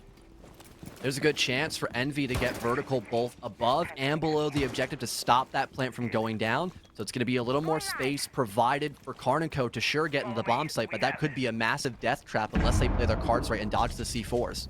It seems like they really like this opportunity, though, as they continue to push on in. Wi-Fi with the opening pick onto Kobe. Almost a response on a Kixro. Jibo's starting to feel the pressure. They had the default on him this whole time. But like you mentioned, like both of you mentioned, even if Karn & Co. get into the bomb site, they really have to worry about that verticality, especially if it's going to be the Monty planting. The Valkyrie rips down Kixro. He's now dead. So is Gunnar, attempted to come through Visa. Fens will get traded out, but Wi-Fi is the next to fall. We're in a 2 versus 3, and in terms of guns, basically a 1v3, considering Karn is once again on the Monty. It's going to be all up to Giddy to try and cover him, and he's going to have to hit some shots with only 15 seconds left. The C4 goes out, and it's a good one. Giddy with one response, but there's simply no time to make it happen. He's got to go for a rush. The smoke isn't good enough to cut off that Mira, and he's staring at it. There's a player in his connector right next to him, and that will finish him off. And for the first time in the playoffs, Karn & Co. have lost a match. Clinical showing by Envy, able to bounce back after a 4-2 half, and it really felt like they were in control on a majority of those defensive rounds as well, just simply because they were able to dictate the early round pace by getting those opening gunfight wins and denying the Montaigne specifically as well. We saw Karn locking in that operator a lot, hoping they could make Envy a little uncomfortable, and it backfired almost every single time when it was brought out. So it really begs the question, are we going to see more Montaigne in this series? Probably not. So, history begins to repeat itself. Oh boy. And Envy secure their map pick of Consulate. Super said it several times that this was very important for Envy to take. They did. They started off strong, and now the onus falls to Karn & Co. to bounce back. A lot of series left. This is a best of 5 after all, so still a lot to determine in exactly the future of this one. We are going to go to map 2 and back to our analyst desk just after this.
The duel has started, swords have been drawn, and Envy have drawn first blood. In a best of 5, it might not look like one map really means much in the grand scheme of things, but that one is certainly a heartbreaker to lose if it goes the full 12. Karn now find themselves down, not the first time they found themselves down at a best of 5, but Envy take their own map selection.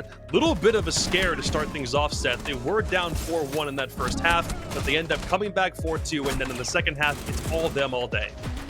Yeah, once they switched to that defensive side, they were much more comfortable. It's honestly what we talked about before the match started, where we were saying how they've kind of picked up their defense while their attacks have came back to earth, and that was the case here. They were playing some lights out defense against Karn & Co. And, you know, it may only seem like one map, but it's actually a huge map to win, because the next map is Bank, a Karn & Co favorite, and you don't want to start off a best of 5 against a team that you're probably the underdog to by losing your own map. Yeah, and starting off strong once again, Envy did come out swinging. It was close. You know, a 3-0 comeback is impressive in itself. Those attacks, those last 2 rounds, 4 and 6, were probably the most important rounds of the entire game. If we saw Karn & Co get all the way to a 5-1 split, I don't know if Envy would have been able to bounce back. We haven't seen them be super resilient because they're always kind of in every game. What necessarily happens if they get absolutely dumpstered? Once again, we don't know. For the side of Karn & Co, we did see that Gunner absolutely popped off, kind of, as much as you can in a closely contested game. Meanwhile, where was his partner in crime? All the way down at the bottom was Kixro. So yeah, fixate specifically on that for a second. We highlighted him at the very beginning. It was him and it was Fens. Fens, for his own part, looks like when we gave him the spotlight, he was able to step up and do exactly what Envy needed him to do. But for Kix, as somebody who we gave a whole bunch of props for what he did yesterday in that game against CLB, to come in and start the series off the way that he did, Connor, that certainly has to sting. Yeah, it definitely does. I don't necessarily like the role that he was in for this map. I mean, mainly playing the Nomad and the Wamai. You know, Nomad, you're playing a little bit more passive. Sure, maybe if you play your air jabs, you can get a bit more aggressive. But overall, I think Julian's strengths has been the ability to read and overall hit gaps and stuff like that. And even on the defensive side, you can't really do that as Wamai. You're locked into your area and you don't have a whole lot of freedom. I think if you look at his stats, it's maybe a little telling of the map, right? Consulate's not a map that we're used to seeing Karn & Co play, so he's probably not as comfortable on it. You know, in a best of 5, hey, there's probably going to be 1, maybe even 2 maps that it's going to be a little bit up in the air. I think if you're Karn & Co, I think if you're Kixro, that map's not really a big deal. This map now is the big deal, right? Karn & Co should win Bank. It's been a staple for this team since as long as I can remember. And if we see the same struggles coming out from Kixro here, then that kind of, to me, will spell trouble for the rest of this match. Because Karn showed up last match. You know, you might look at his stats and say 7-8, that's not great. On his rolls, that's pretty good. It's over his performance that he had in the Swiss stage leading up to this by far. It was Kixro who kind of let down the team there. Wi-Fi also struggled a little bit.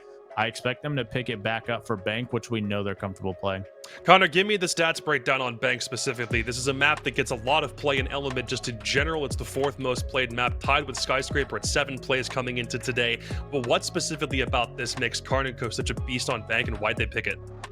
You know, I just think that the overall Carnage Beast system is very methodical to a certain extent, with little kind of spices of flavor just exploding off and having the ability of certain players like Gunner, like Kixro, to read in and take over rounds. And if we go onto the side of Envy, we actually have gotten to see this team on Bank one singular time statistically, and it was all the way back in the open qualifiers. However, the result is not necessarily what you would expect from such a dominant team that ran through those qualifiers. It was a random game against Monkey Business, and they lost 2-7 on Bank, which is a big loss.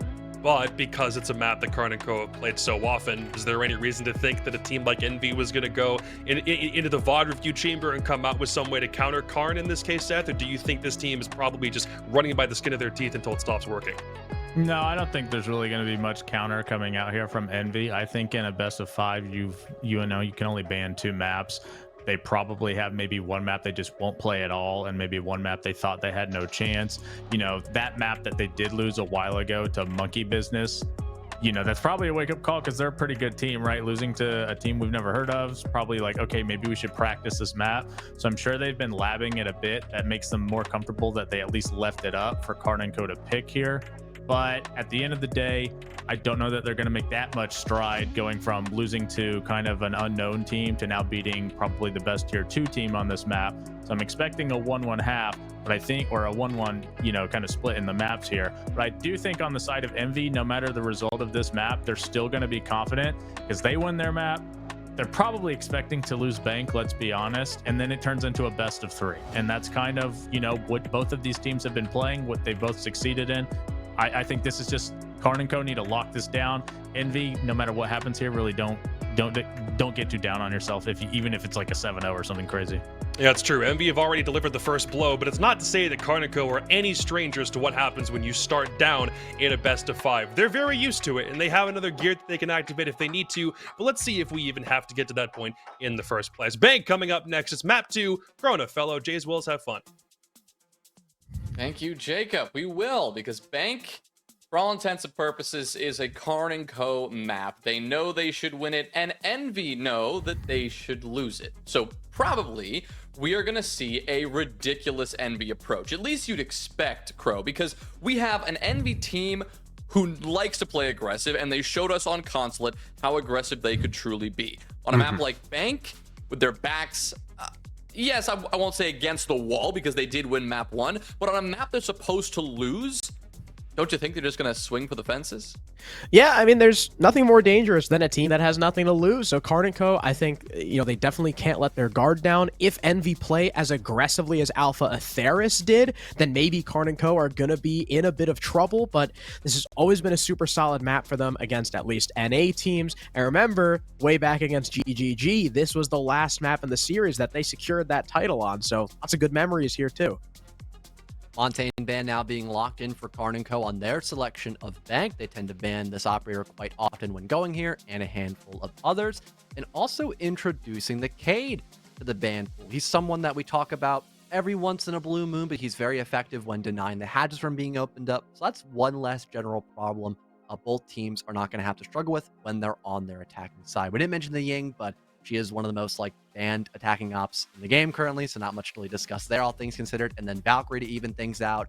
We saw a lot of Valkyrie in play by both teams, so that's just one less, info-focused operator that we're going to see in map number 2. But one thing that was left up that both Karn & Co and Envy played a lot of was the Solus. And with Bank being one of the biggest and most drone-focused maps in the game currently, I wouldn't be surprised if we see Solus played almost every single round, if not every round. That'll be what Diffuser brings out here, at least in round number 1. In addition to that, you've got a pretty typical Bank lineup. You're bringing out the Mira, you're bringing the Smoke, you've got someone like the Warden to put yourself in really a more comfortable position when those flashes and smokes do end up coming your way. And you know that Fens is going to be running all over this map like a madman. So that's the general defensive picture. On the attack, nothing crazy here. Even Wi-Fi on the Capitao. A great asset to have when attacking basement. You know that there are going to be several areas you need to smoke off. Several areas where you're going to hugely benefit from just laying down some fire and forcing those defenders to back off. And if, in fact, this attack comes down to a CCTV execute, which it almost always does, Wi-Fi will be an asset in that regard. Lack of Cade on the board, since he's been banned, of course, by Karn & Co. You can utilize Karn to have that primary breach for the backside, of course, but also have the secondary pocket charges for the hatches. So you have a lot of flexibility in this round if someone either dies or if you want to clear out the entire map and not waste extra time getting those hatches opened up. Envy, of course, having the Solus, having the Mozzie, they're going to want to have some sort of roam extension on both the middle and top floor, but they won't be putting all their eggs into this one basket. They still have the Mira, they've got Ward and Smoke as well for a lot of stall potential down below. But again, because of those pocket charges, if the Mira windows become a problem for a main execute, you have the Habana pellets to shut that down potentially. Ooh, Diffuser looking for a pick through the windows. He's almost got it, but Giddy escapes into the building. And now Gunner is aware of the position, but Diffuser also knows he's there. Down goes your Dokkaebi. And again, Envy continue to run circles around the Karn & Co attack. For some reason, Karn's team just cannot pin down these roamers, and again, it's what Envy like to do best. Every time we've seen them roam against teams like Karn & Co., they're more than successful. I don't know what the hell Kickshow was doing there. Bot walking around bottom square with no drone, but he'll pay the price, and it's an early 5-3 lead for Envy. I think Kixro was waiting to shoot the Mozzie Pest to let his teammate continue to drone him in and just wasn't expecting there to be someone that close to the kitchen double door. But that's two massive bodies off the board. Gunner and Kixro, your two most info-focused operators, and about half the drones left on the board are completely gone. So in terms of info, it's kind of dried up now in this final minute, and Envy still have a large majority of this map to work with because, I was going to say, I thought they were still roaming, but they're playing close by Marble Stairs and the hatch drop, so they can still put down a lot of pressure, but they're going to wait for Karn & Co. to make that first move since they're only, since they're only down to 3 players now. I mean, this has been a devastating start to the map for Karn & Co. And Envy, they know that, and they don't need to play as aggressive as they did in the first half of this round in these last 40 seconds. Karn & Co., they're in an uncomfortable spot. Now Envy are going to back off. They're not going to give up their lives for free, and they are going to force Karn & Co. to execute against the full brunt of the utility that Envy's defense has to offer. Here's where they get into position and try to make this work. You've got Giddy, who's going to start to challenge this. He knows he's got to get a kill here, but Fenn's not going to allow that to happen. Kobe onto Giddy, and Diffuser cleans it up. It's a flawless round for Envy. That's a heck of a way to start. Beautiful defensive roam by Envy, and also knowing when to fall back when they already did their job in spades against that extensive clear. Attempted and failed by Karn & Co. You get those two isolated 1-for-1 gunfights, and after you dried up a lot of time and resources, you fall back, play off those mirror windows and toxic babes. And because Karn & Co. don't have a lot of bodies to sacrifice for that execute, they have to fully commit to that CCTV execute with really nothing to stop those primary issues of the smoke grenades and, of course, the mirror windows that we've seen so many times now. But Envy now getting to go up above onto this top floor and still have a heavy emphasis on the roam. I mean, at this point, guys, it's really not that shocking. Envy loves to roam, and I can't fault them. They're so damn good at it. Especially with the way last round went, I'm sure they just want to continue that momentum, get in Karn & Co.'s face, make sure that they cannot get comfortable. That's going to be the name of the game, especially on your opponent's map pick. If you can do everything you can to throw a wrench into their plans, no matter how big or small, the other team is going to be they're going to be taken aback quite a bit, just like we saw Karn & Co. do in that previous round. Now, we're looking at a top floor attack. Giddy has brought the 0, so he's likely going to be that main lobby player. Wi-Fi is going to look to open up that E3 position, and the rest of Karn & Co. likely playing the windows with that Capital. The Argus cameras not only has any potential burn if there were to be a Wamai and Jaeger to help the Zofia, but also a lot of info provided in such an open part of the map. That lobby position that you talked about, Harrison, can be really beneficial if you can set up those 0 cameras and make sure you know if someone's either playing Banana or if someone's rotated back into the Kanto elevator, for example. But it seems like Karn & Co. weren't expecting this. It's double trouble established by Envy as they collect 2 separate kills, and it's on some of the most important operators in the round. The Zofia to help deal with those castle barricades. She's annihilated, and Giddy, as your primary info gatherer, is also shut down. But thankfully, Karn & Co. at least equalized the man count and put us in a 3v3, but this has all happened in just 50 seconds, guys.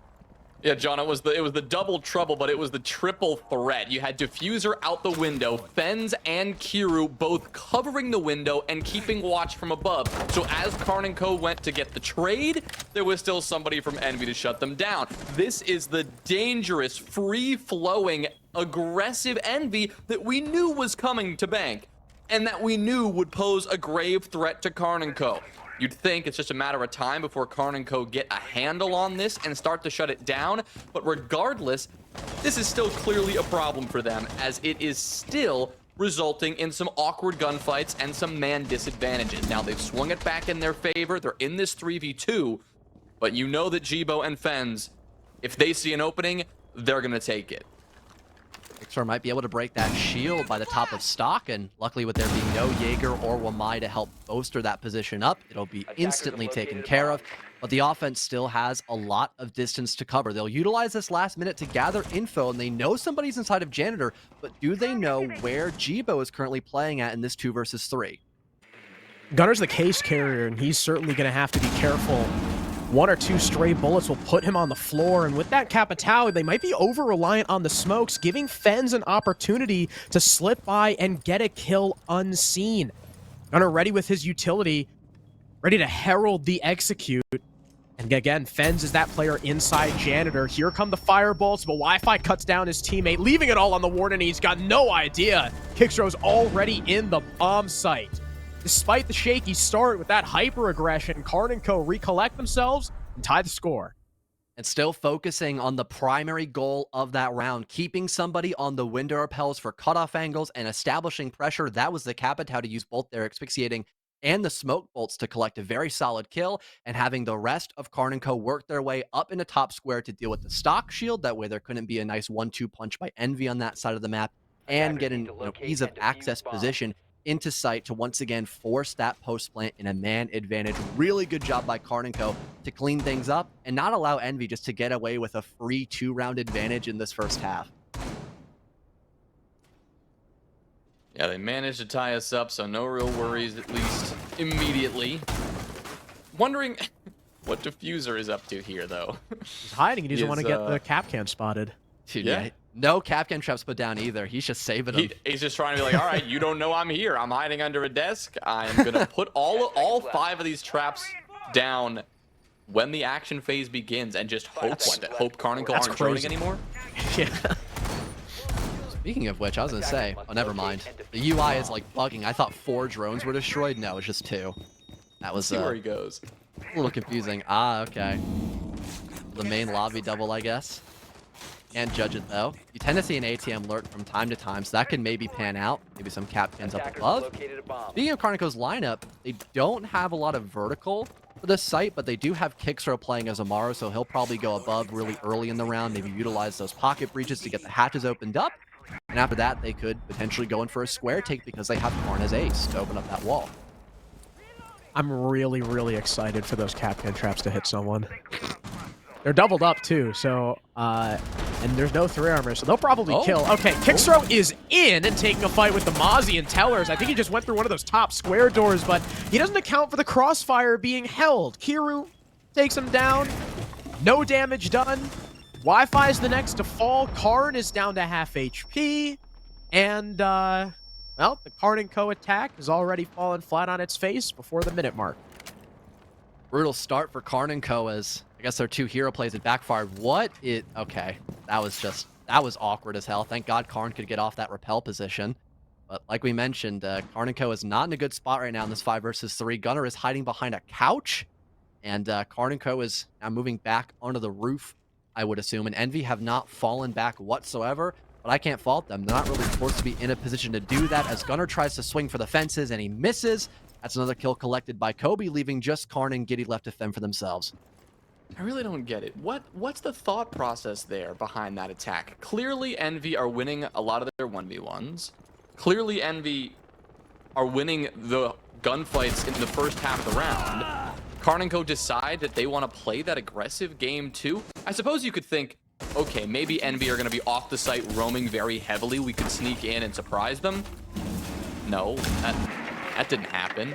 And instead, Karn & Co. have then put themselves afterwards into a plethora of 1v1 engagements. It was Gunnar to just sit by himself in main lobby. He dies. Nothing crazy there. Now you're in a 2v4 and you're forced to play together. Why not just play together from the start? Awkward point here for Karn & Co., but at least they spot 2 isolated defenders. Kobe now finished off by Karn with the help of that vertical presence from the breaching charges, but just 30 seconds left to go.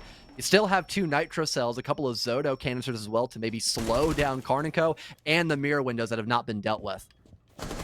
No way to deal with them either, except for that one Selma, but Karn, it seems like, is going to use it on something else. Only 13 seconds remaining, and they're going to be hard-pressed to get a plant down. Karn looks like he's just going to go for a hero play down the hatch. He gets in. I don't know how. He's taking a fight and gets finished off by Fens in the copy hallway, leaving it all up to Giddy, but he's blind by his own flashbang. Kiru puts him out of his misery.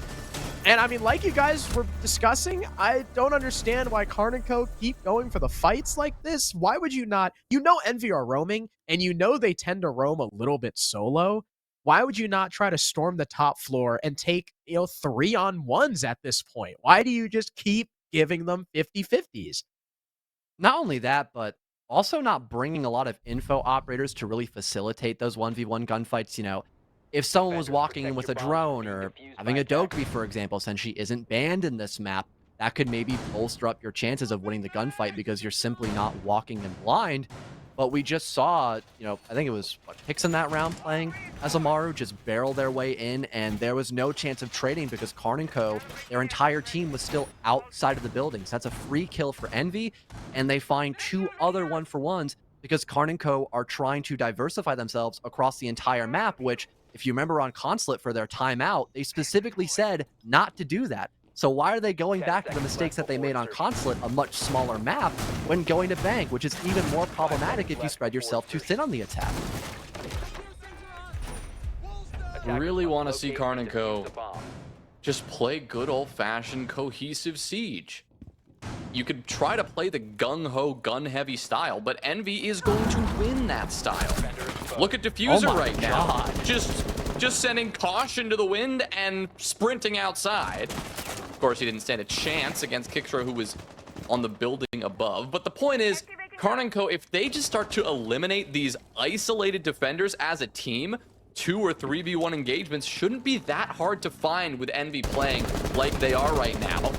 To be fair, Kixro has taken 2 1v1s and won them both, so maybe I should just shut up. But point is, Envy are really just it's hard to explain what they're doing right now, and it's working for the most part. This round maybe less so, but Fens, at least he gets one back. Dogs have been let off the leash, and Karn and Co now taking their pent-up frustration by shooting dead bodies. Really adding insult to injury here for Karn and Co as they find 2 kills, but Gunner is still refragged by Envy, so it's not the end of the world for this roam. And Karn and Co are still playing very cautiously. They spent a minute on this top floor trying to gather vertical in case someone's playing by open area on that, you know, main floor extension. And so far, that isn't the case. It's just Kiru playing by elevator 2, and if that hatch is opened up, he could simply fall back and not really be too pressured, and that's exactly the case. So once he drops, might even get a cheeky C4 toss-up to add a 3 versus 3 position where we again see the smoke and mirror windows be a problem. And that's exactly what happens. He finds a 1-for-1, then just falls back. And now we're tied off once again. That was a nasty shot on the Wi-Fi. And Karn and Co lose not only the man advantage, but also a key piece of utility. With the Warden dead, that Capitão's stock rises drastically. And now they don't have him anymore. They're going to have to figure out another way to deal with these mirror windows that have given them a lot of trouble so far. Again, Karn and Co just can't seem to hold on to these man advantages and convert. It's a lot of like what we saw from SSGA, where they take it slow, they try to clear the roam, and no matter how good the start is, Envy play aggressively enough and unpredictably enough to take that advantage back.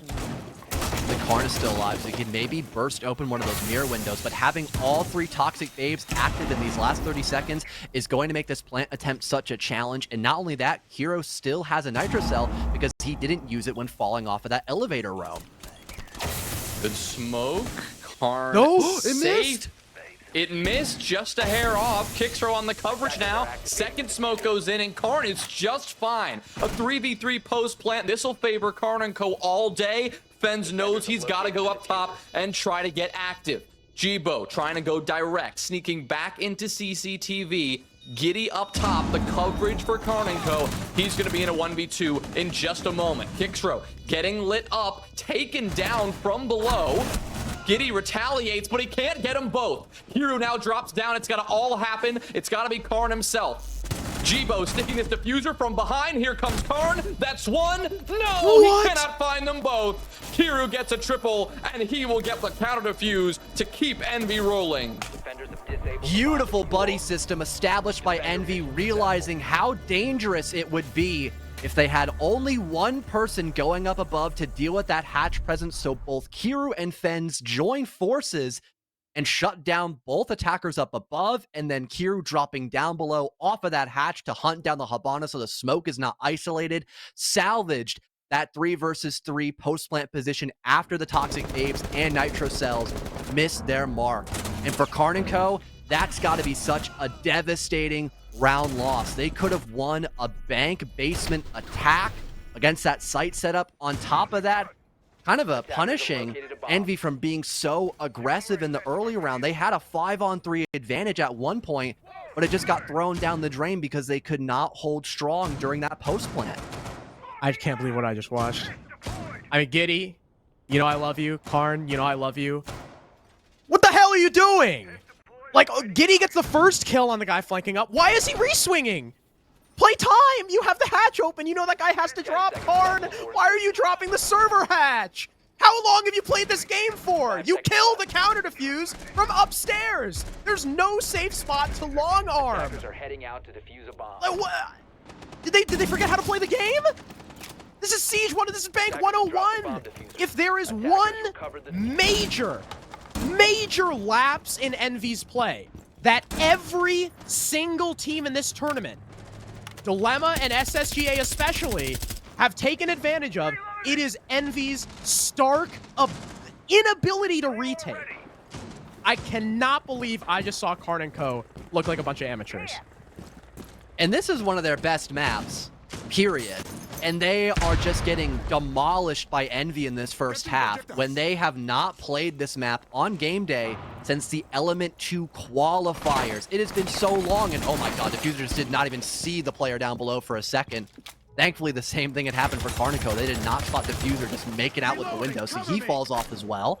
So that 5 versus 5, but I imagine for Karnico, they are shaking in their boots about any potential of a run out since Envy have refused to hit the brakes on their aggression. And why do they have to? It's working despite what seems to be progress from Karn & Co. at times. It just when it looks like they finally get a handle on it. Oh my God. Goodness. Something just slips away. That one, I think, client-side debris there. He was able to see the head and took him out as a result. But oh my goodness, another tough start for Karn & Co. At not their most desperate hour. There's still a lot of Siege to be played here.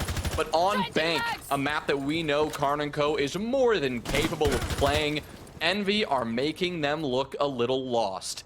And that right now is the win condition for Envy. Keep making Karn & Co. feel and look like this. Seems like for Karn & Co, they want to put more emphasis on ATMs, but the rest of this push by Karn & Co is not working out whatsoever. They'll finally open up this angle against the castle barricade, but Karn still cannot confirm a kill off of it just yet. And with Doc still being alive, he can stem up his teammates to keep them very proactive in this round, and even a run out for good measure. Sure, he gets blown up by the Claymore, but the rest of Envy are still alive and kicking, whereas Karn & Co only have one man left in this round, and Giddy is on the roof looking to think about what they can do to fix things up going in around number 6. Boy, do they need a timeout right now. It's almost good that Giddy's still alive here. They can talk things over for the next 30 seconds, maybe into the pick phase in the next round. This is not the Karn & Co that we expect on Bank. This is how Karn & Co looked against Alpha Atheris. And Envy are doing a lot of what they did, swinging outside of the building, making sure that everywhere Karn & Co try to entry, there's sometimes more than one gun looking in their direction, ready to take a fight. Karn & Co are completely lost, floundering at every opportunity.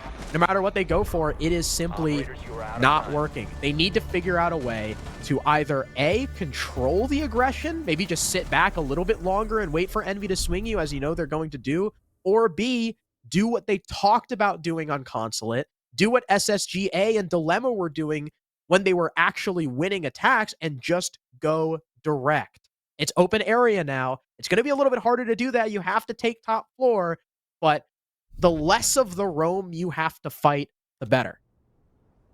Or at least playing as more of a cohesive unit, because again, a lot of those opening gunfight wins by Envy happen to be just direct 1 versus 1 engagement, with Envy being very comfortable with taking those engagements, and Karn & Co having no response after they get rid of that first line of offense, I suppose, for Karn & Co. It looks like they will have some emphasis on that top floor, keeping Giddy on the buck as of right now. That could obviously change, but now they're looking to provide more info into their composition, finally bringing out the Lion, hoping that if they do spot an isolated defender, they could use one of those EE1Ds and potentially force back someone on Envy to either get a free 1-for-1 or at least get more map control. And now they're doubling down with that matter by also introducing the Doka bait.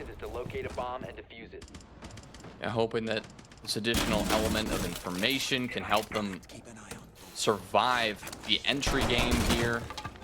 get a bit more information as well, maybe for the late round, if they're able to grab a couple of cameras and use that to their advantage. Of course, Wi-Fi's first task will be to simply stay alive for the first 2 minutes, which I think is a difficult thing, as it seems, for Karn and Co, because Envy have been so in their face. Right now, though, nobody from Envy is running outside. Instead, at least they are staying in the building, albeit still opening up fairly aggressive positions. You've got Jibo, who is really keeping a direct eye on this top floor entry that Giddy is trying to make happen, playing just on the other side of that conference wall. Top marble here means that if Karn and Co do eventually work their way towards his position, Jibo will know that. He knows where these drones are, and he knows where these entries are coming from. Speaking of the drone work, looks like Gunner will detect there's some presence between both tellers and archives, although that's pretty common for a bomb site like open area.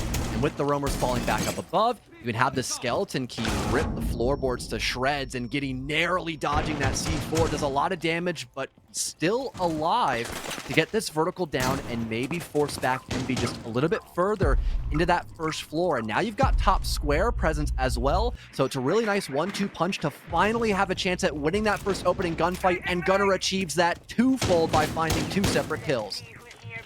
I don't even know where that was. Oh, lobby. All right. Fair enough. Oh, Diffuser. He was in Teller, so I guess those are the two of the horizontal players. They've still got Kobe left alive, supporting his teammate, but Kobe is the next to die as he attempts to rotate away. Where has this been? The whole attacking half thus far. Karn and Co finally have an advantage. 5-2. They've been unable to convert this entire half so far. Even on that one round they won in round 2, they came back from a man deficit, but it's looking like they're finally back in gear in a 1v5. It's all on Kiru. Flash is coming in. He's full blind, and as it fades away, he spots Karn and is unable to win the fight. A flawless round to at least secure their second, and who knows? Maybe with that, they're back in the driver's seat. Much better coordination there by Karn and Co. Everybody had their eyes on the prize of getting that tellers and archives control to then push into the bomb site, rather than having just an Amaro hop into the building with zero help, like we saw the previous time open area was in play by Team Envy. They had Gunner pushing in from ATM. He uses the line call to make space and look for some gunfights, which he found 2 in that round. And you also had, again, top square presence and the player up above working vertical. That was Giddy as fuck. So at least it's not a 5-1 split against Karn and Co. But like you mentioned, Harrison, it was just way too late. We didn't see any major changes by Karn and Co. until the last round of the first half. And that's a huge red flag, given that this is their map pick. They should be more comfortable even on the attacking side of such a large map. It's also a little alarming just looking at their game against Alpha Theris. I'm pretty sure that's the best comparison we can draw to Envy in the level of aggression that they bring out and the simple gun skill that we see from them time and time again. Here on Bank, we saw this matchup, Karn and Co, Alpha Theris, just a couple of weeks ago, December 13th. 7-4, it was Alpha Theris who took it, and that was after 5 attacking wins from Alpha Theris and only 1 defensive victory for Karn and Co. Of course, it's a different matchup, and Karn and Co clearly are much better than they were before after back-to-back best-of-3 sweeps in the first 2 rounds of the playoffs.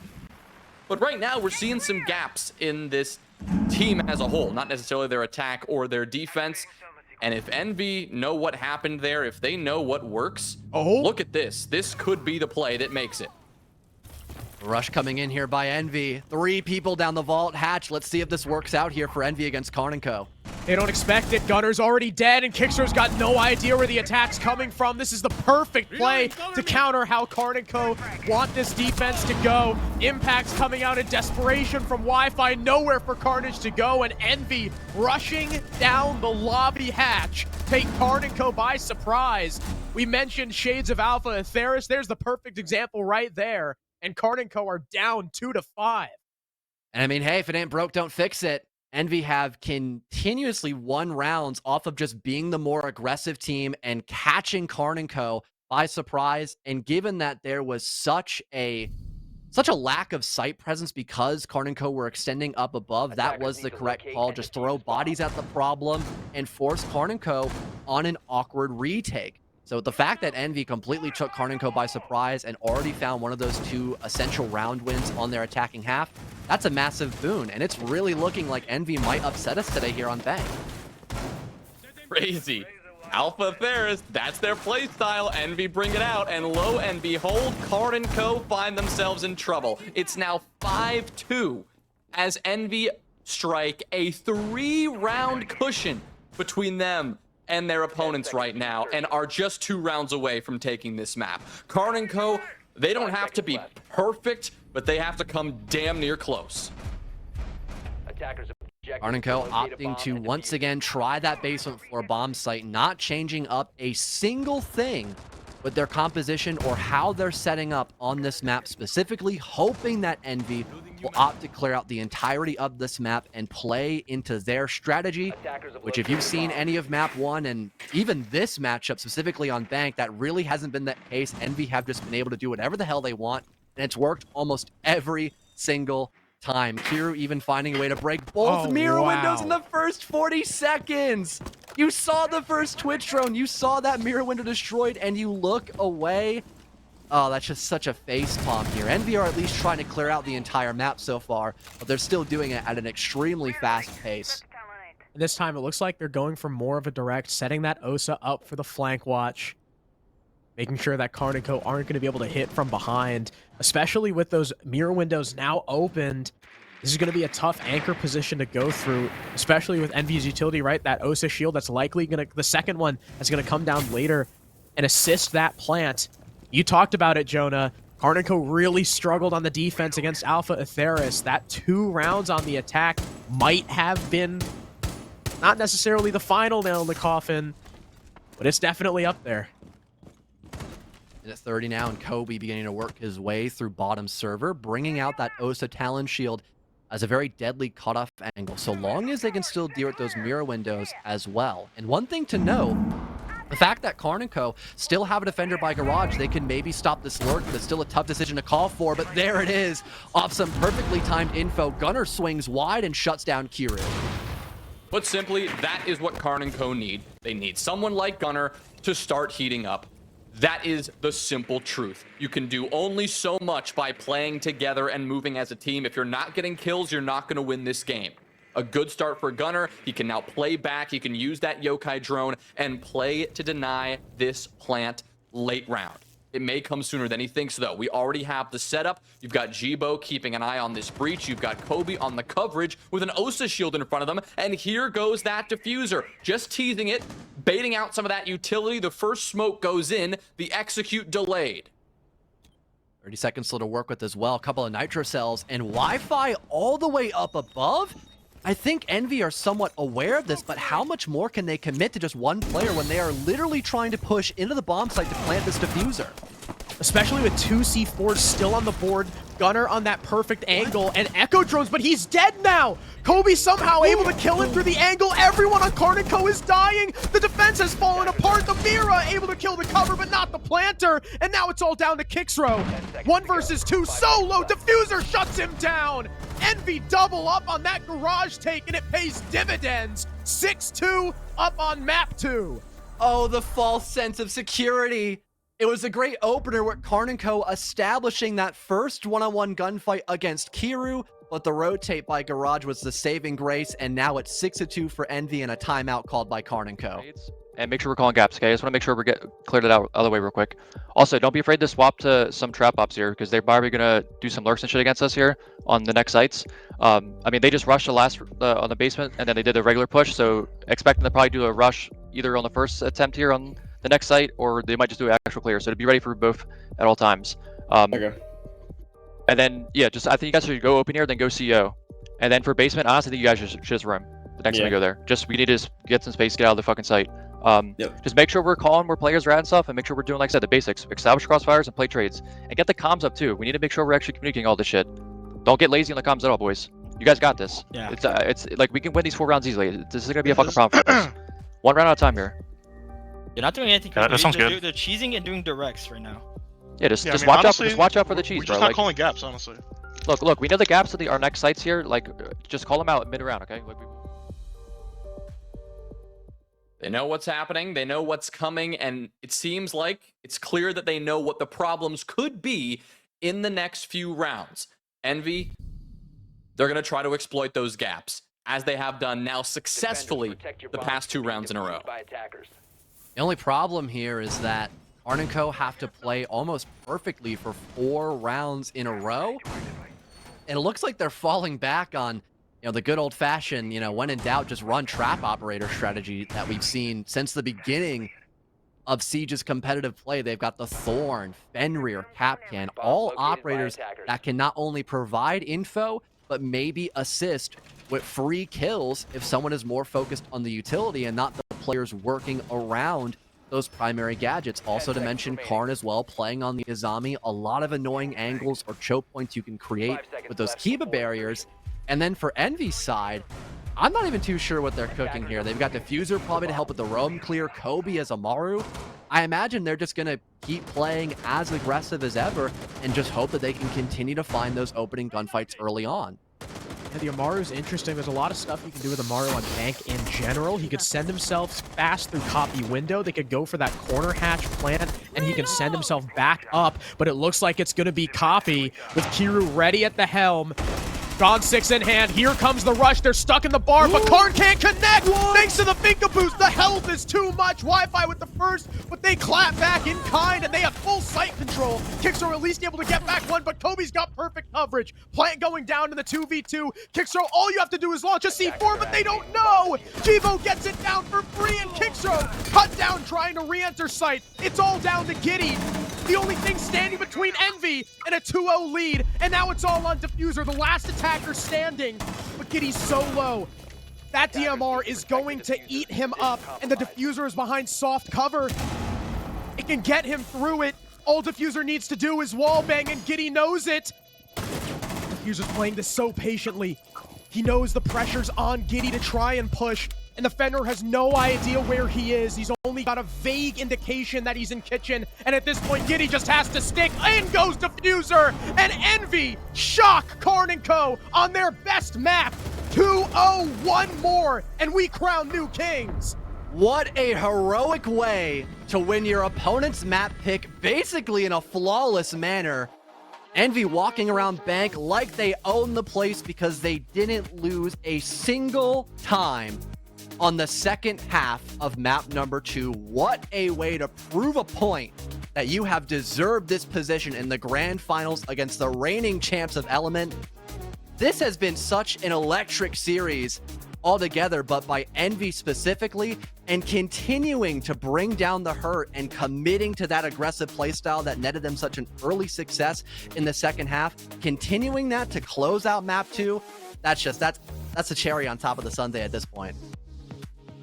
This is ridiculous what we are watching right now, and I think we can say that the Karn & Co dynasty is officially under threat, and Envy are coming for the crown. We've got Oregon and potentially the final map of this grand final coming up next.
this contest has turned from two warriors getting in the ring at the same time to a shark in the water circling a lifebloat because it very clearly senses blood. This could very well be all she wrote for Karn & Co.'s chances to regain control of their element crown, because Envy have now gone up 2-0, not just knocking off Karn & Co. on their own map, not just winning decisively, but doing it so quickly it felt like it was the same attack over and over. Quick in-out group play, and all Karn could do was sit back and watch that time set. Yeah, I think this last map was actually very interesting from the side of Envy, and certainly it's now going to be alarming for the rest of the match for Karn & Co. That first map on Consulate, Envy were kind of a slower paced team doing things more methodically, and then we go to Bank, which Karn & Co. picked, and they're essentially rushing, doing cheese plays, stuff that they've obviously prepared, waiting for somebody to take them to Bank seemingly, and it was a completely different speed, and Karn & Co. were just not able to deal with it on attack. On the side of Karn & Co., they're now in the O2 hole. They lose their map, which I think they've usually had a pretty good record on Bank, and they're going into the side of Envy. It kind of sounds weird to say, but Karn & Co. have been here before somehow, so it's not over, but they really need to regroup, because so far the Karn & Co. we're seeing today is the Swiss stage Karn & Co. It's not the team that we've seen in the playoffs so far. It's not the team that we saw dismantle CLB yesterday. Envy is running them over, and you know, there's only so little time before the cliff ends, and they're just driving them right off. Yeah, it's a really scary position, because this time Gunnar didn't do too hot, and Kicks Row was like above average for his team. But what's going to happen necessarily if on Oregon neither of these two teammates pop off? We're probably going to see a very similar result, because on the side of Envy, somebody is always stepping up. Diffuser, we talked about him, that he, you know, was great during the Swiss stage, and he kind of tapered off towards the back end of playoffs. All of a sudden, we are getting to see that Diffuser moment. It's something that we wanted to see, and right now, it's kind of putting Karn in the dirt. So Karn & Co. have obviously been here before already. We're going to hark back to what the Element 1 Grand Final was like over and over again, because it required a reverse sweep, and they made it harder on themselves because every map in said reverse sweep was an overtime win. Thing is, this team, this Envy team, isn't nearly the same caliber, and yet they're still putting Karn & Co. into a relatively big-sized hole. Connor, just because they're playing up to the standard, can they keep it going? Like, does for a second, the fact that they're only one map away from winning a Tier 2 Grand Final ever make them too cocky? I don't think so, because Envy are a team that need that confidence. And right now, a lot of the things that we talked about with this team was, are the lights too bright? Are they going to be shaking a little bit? These players have never even been close to a tournament of this prestige, much less the grand finals. Now they're here against a team that has done it, that is defending their crown, and they are one map away. What we saw on Bank was almost like the last kind of slice in the fight so far, because they were rushing, they were doing things so confident, and they're going to continue pushing through. On a map like Oregon, there are definitely some ideologies I can see from Bank being directly put into the side of Envy's attacks that I don't know if Karn are just going to be able to go gun for gun with them. I think you look at Karn & Co. here, and they're a team that's not going to panic. They were literally down 2-0 maps, 5-1 rounds in the last Element 1 Grand Finals, and came back and won. So by no means is it over, but I think that Karn & Co. need to start this map out solidly. I believe they're going to start out on defense. It's Envy's pick on Oregon. Oregon's a map that's traditionally defender-sided. We just saw Envy have a really nice attack half on Bank. Just for the mental aspect of it, I really want to see Karn & Co. come out and just like kind of put their foot down and say, okay, you had us in the first half, not gonna lie, but you know, now we're not gonna go down like this, because let's just say what it is. So far, this is kind of an ass kicking, right? And none of us expected this. Karn & Co. were the heavy favorites by all of us. I think even still, we're not giving Envy the credit for how well they're playing, because what's our conversations here, right? We're all talking about how Karn & Co. are not playing as well, or they're not getting kills, or we're being surprised that Karn & Co. are losing. The truth is that Envy are playing great. They're all showing up, they're all fragging out, and they're all doing their jobs. And Karn & Co. need to match that energy, because right now, player for player, they're just being outgunned. So what's the big thing you want to see Karn & Co try to do to recalibrate on Oregon? Yes, you need to win defenses. That's just kind of par for the course at this stage in the game. But what do you do if you're Karn? If you're this team that's been down on themselves before and have managed to climb right back out of it, do you try to summon up some of the previous mindset from the Element 1 Grand Final? Seth, what exactly are you telling those guys? I think that's probably exactly what Karn's telling them. You know, 3 of these guys were on the same team before. They have literally, it's kind of funny, but they have literally been in this exact same situation with a better shot, because right now it's 0-0, not down 5-1 on this map. And you could argue that the team they did that against was probably a better team than the team they're playing now. The difference is that right now, Karn & Co are just not really even matching them. Like, the energy from Envy is on a different level from Karn. Karn & Co are being caught off guard over and over and over again last map. They waited to use a timeout until they were down like 6-2. Like, I think if you're the coach of Karn & Co, you need to keep an eye on this energy. You need to make sure they're engaged. You can't get in a hole, because Envy has shown us that they're a team of momentum, right? They get it going 1, 2, 3, and then it's all over. Karn & Co need to wake up, or this is going to be a short stream.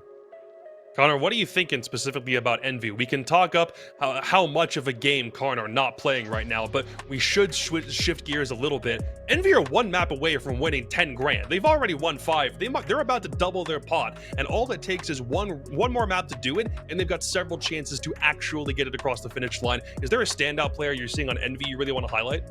I mean, Fens and Diffuser just both have had great maps so far, both on the Consulate as well as there on Bank, and it's just kind of everybody on Envy. It's not even necessarily too much of a standout, because every single player is hitting the gaps hard. They are finding the just wide open areas that Karn are having in their defense. They're playing so spread out, there's not much cohesion. When you have a team of 5 players that can flip a switch, have the sort of authority on their team to be like, hey, I see this, let's do it.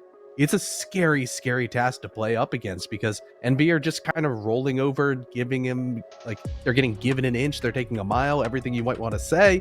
Right now, Karn's just getting beat at every stretch of the way. Let's take a quick look at what series stats so far look like for both of these squads at the moment. We'll probably get individual player stats here in a second, because this is how much of a margin we've got. We're not looking at a series where a lot of objectives are being played. There are collectively 2 plants that have happened over the course of 2 maps. And to your point, Diffuser is currently top rated in the whole lobby. And this is crazy for a guy that had his Element 1 stint cut drastically short, and now he's genuinely a map away from pulling off one of the bigger upsets I think I've ever seen in Tier 2, Seth. Yeah, this is actually funny, because yesterday, remember, Diffuser was their lowest rated player, and I said after the match, if they're going to have a chance against Karn & Co, all 5 players have to show up, and they all are. You look at the side of Karn & Co, they don't have 1 player positive. Kixro, who has been their best performer all playoffs, is their lowest rated player. Wi-Fi, who is pretty much their 2nd or 3rd best player, and Karn. So that's the core of the 4 Element 1 players who won that tournament. They're at the bottom of the board right now. They need to pick it up. As you can see, they're just getting out-fragged, and they get, you know, Oregon's a map where thankfully I think it's going to be less gunfight intensive, right? It's kind of you're pushing small alleys, a door, a hatch, things like that. So this could play more into Karn & Co and maybe get them going a bit, but they're going to start out on defense here, which is where they should be able to rack up rounds. If they don't start off strong, if they're losing gunfights to guys dropping hatches and walking in staircases and walking through doors, then, you know, it just might not be Karn & Co's day. Well, I think something's happened that actually might be a bit of a good break at this point for Karn & Co. We have a bit of a technical pause while we sort some things out on the server end, and when we come back, it's time to figure out if Karn & Co have another reverse sweep in them, or if Envy are just about to run away with this thing. We'll come right back after a short break, so don't go anywhere.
a little bit earlier than expected. Straight into Oregon, where the Karn & Co. comeback has to begin, and where the Envy destruction could very well continue.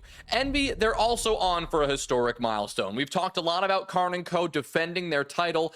Envy are trying to take an Element 2 championship without dropping a single series the entire way home. They are the only team remaining that is completely undefeated throughout the season.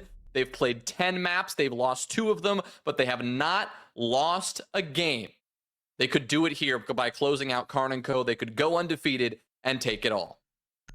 It's a great equalizer map as well. It's one of Karn & Co.'s best maps since the beginning. They've always been a very strong team on both Clubhouse and Oregon. And of course, that's now changed just slightly, but they're still a very solid team on Oregon.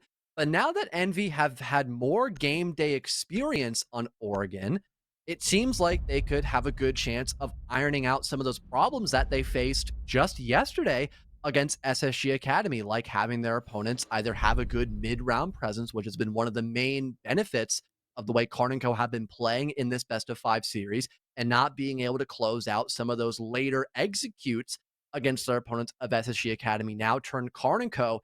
in this series, which could potentially close out here in map number 3. So although we have seen some struggles in the past by Envy, really anything can happen on this map, especially if you see a lot of early, attacking success on one of the most defensive side of maps in the game currently.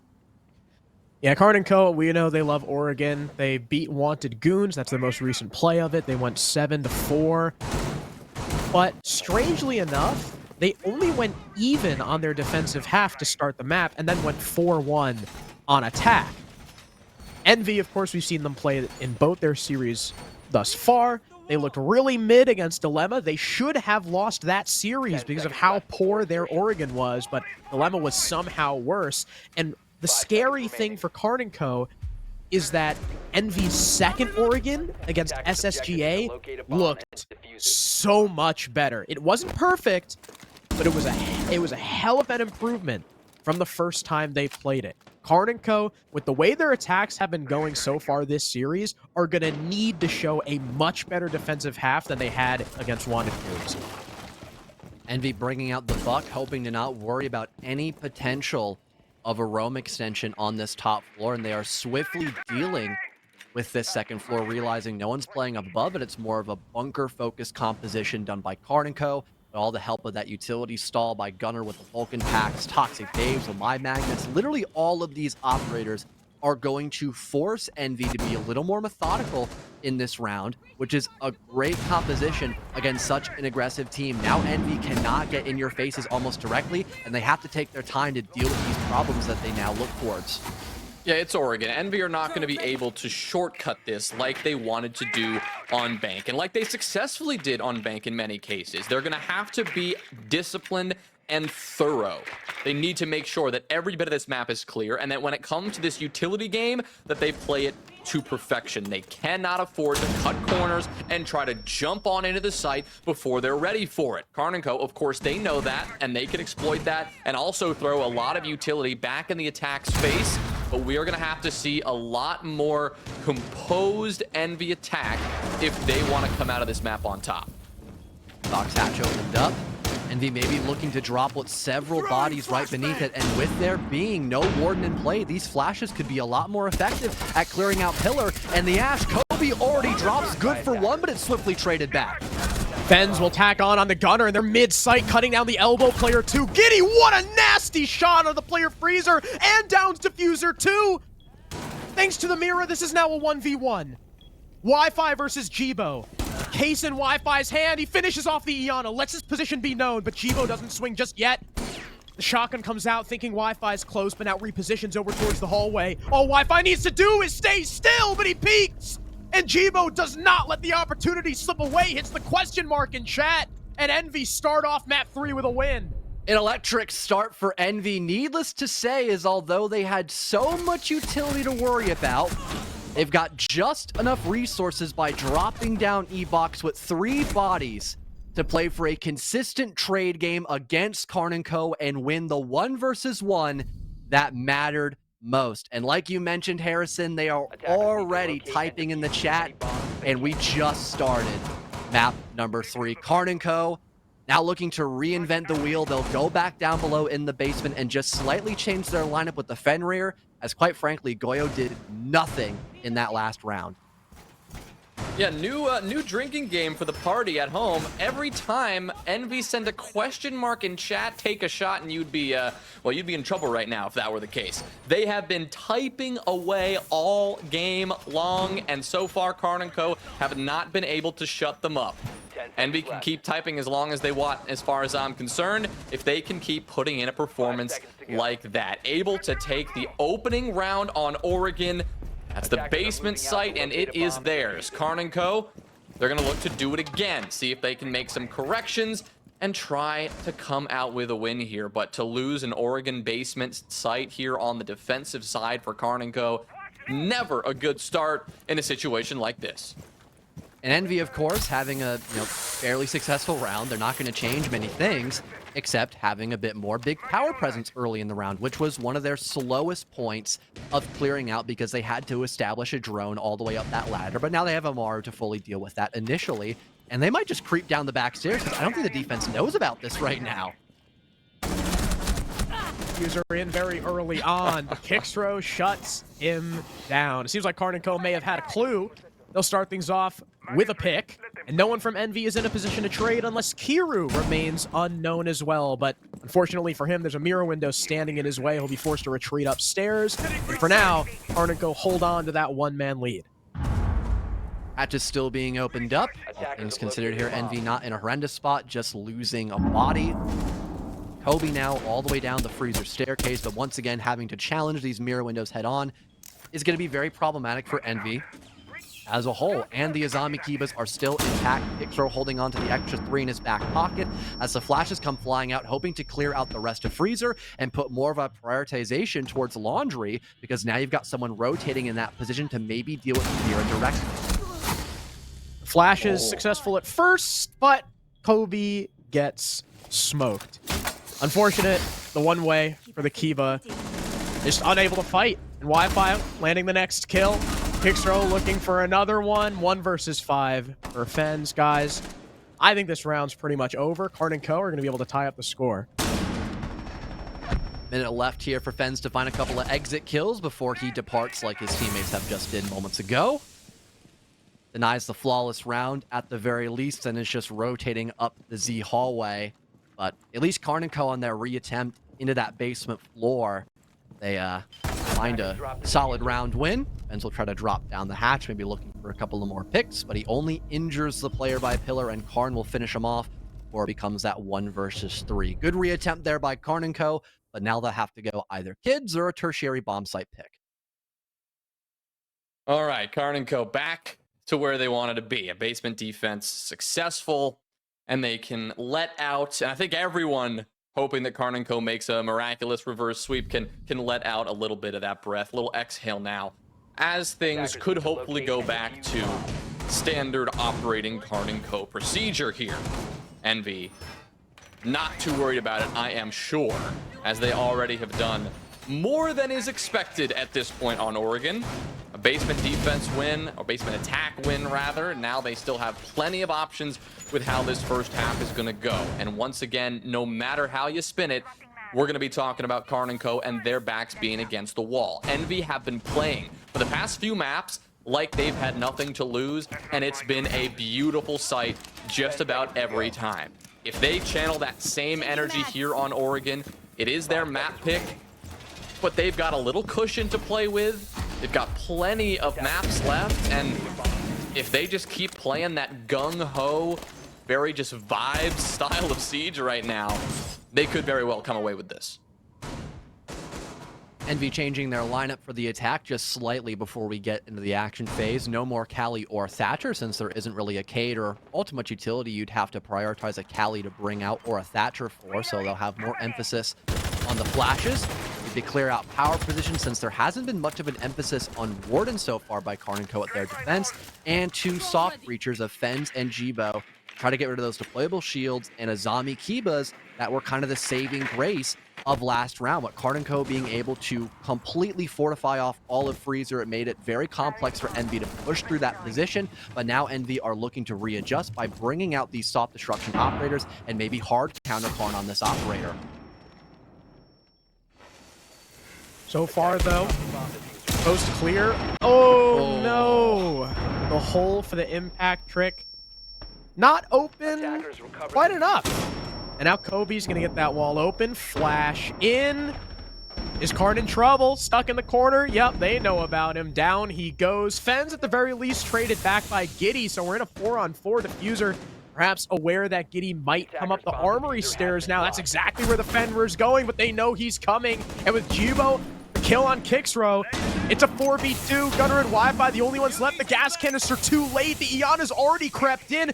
Wi-Fi could be in trouble. The Frost needs to help him support, but he's all the way back in Attic. Finally, he's able to clap Kiru. The Iana's distracted. We're in a 2-on-2. And now it's all on Wi-Fi. The Thermite gets spotted. Wi-Fi's about to go huge. All he needs is one more. And Jibo's gonna swing.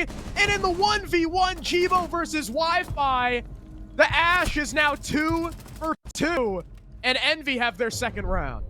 Once again, in a close call situation, Envy will prevail, and they've already won their default 2 rounds for Oregon Attack in such a theatrical manner as well. This has been a crazy third map for Envy, all things considered. Once again, just refusing to slow down, getting this main breach opened up immediately, and Karn not having a response once he was stuck in that corner, and after that it was just left to a couple of bodies left inside of Kids to try to salvage back that round. But Envy just had such an aggressive start once again, and Karn & Co just don't have anything to slow these guys down. I've been looking to see what they're going to turn to next to try to stop this attack. They're going to quickly abandon that top floor as a viable site, and they're going straight to their tertiary of meeting and kitchen.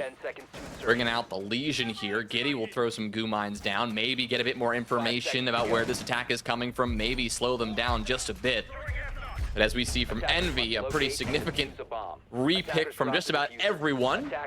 And the Osa shield coming out, and we also have Diffuser on the gridlock. So we may see that stage execute like you can expect. Not so fast, though, at least for Fens, as he tries to cross by the main door.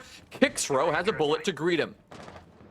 At least one of your main hard breachers gone, so the opportunity of having a split take is going to be a lot more challenging, but Kiru does avenge his fallen comrade. That's the Kiba barriers now taken care of.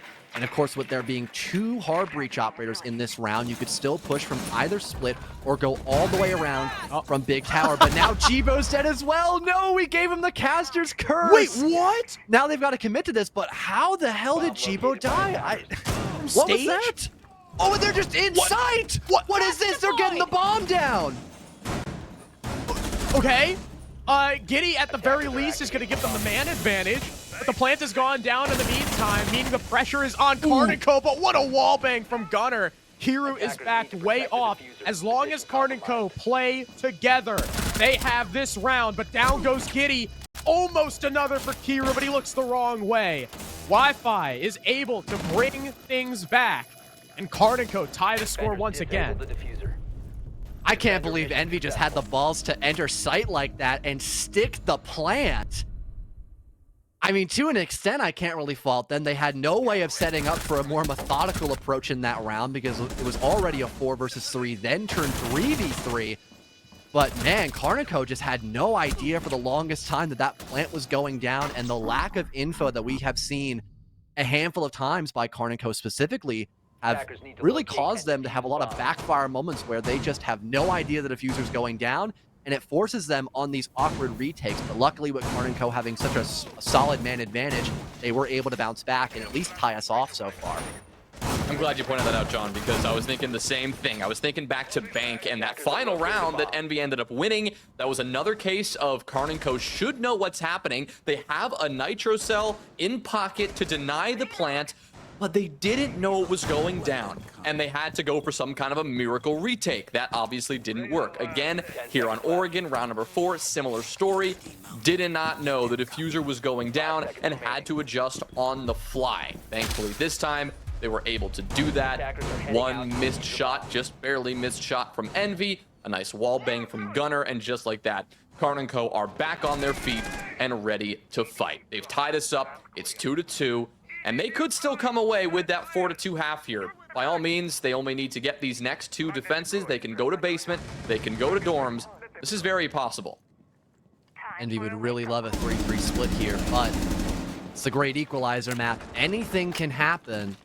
So it's really up to how well they can perform in these next 2 rounds to tip the tide in their favor, moving past round number 6. Already getting some ease of access over towards the lobby side of the map, getting that main hatch opened up, and having Fens rotate past Z, getting into meeting room to continue his work as the primary and only hard breacher of this round. Thankfully, there's no Mira on the board, so he's not going to have to save up his Habana X Kairos charges for any power spots deep inside a closet, for example. But now having the Capitao and Grim, this could be a great way of having a lot of space created once you're prepared for that execute, which now with the Dokkaebi rotating towards bunk double, it might happen sooner than later.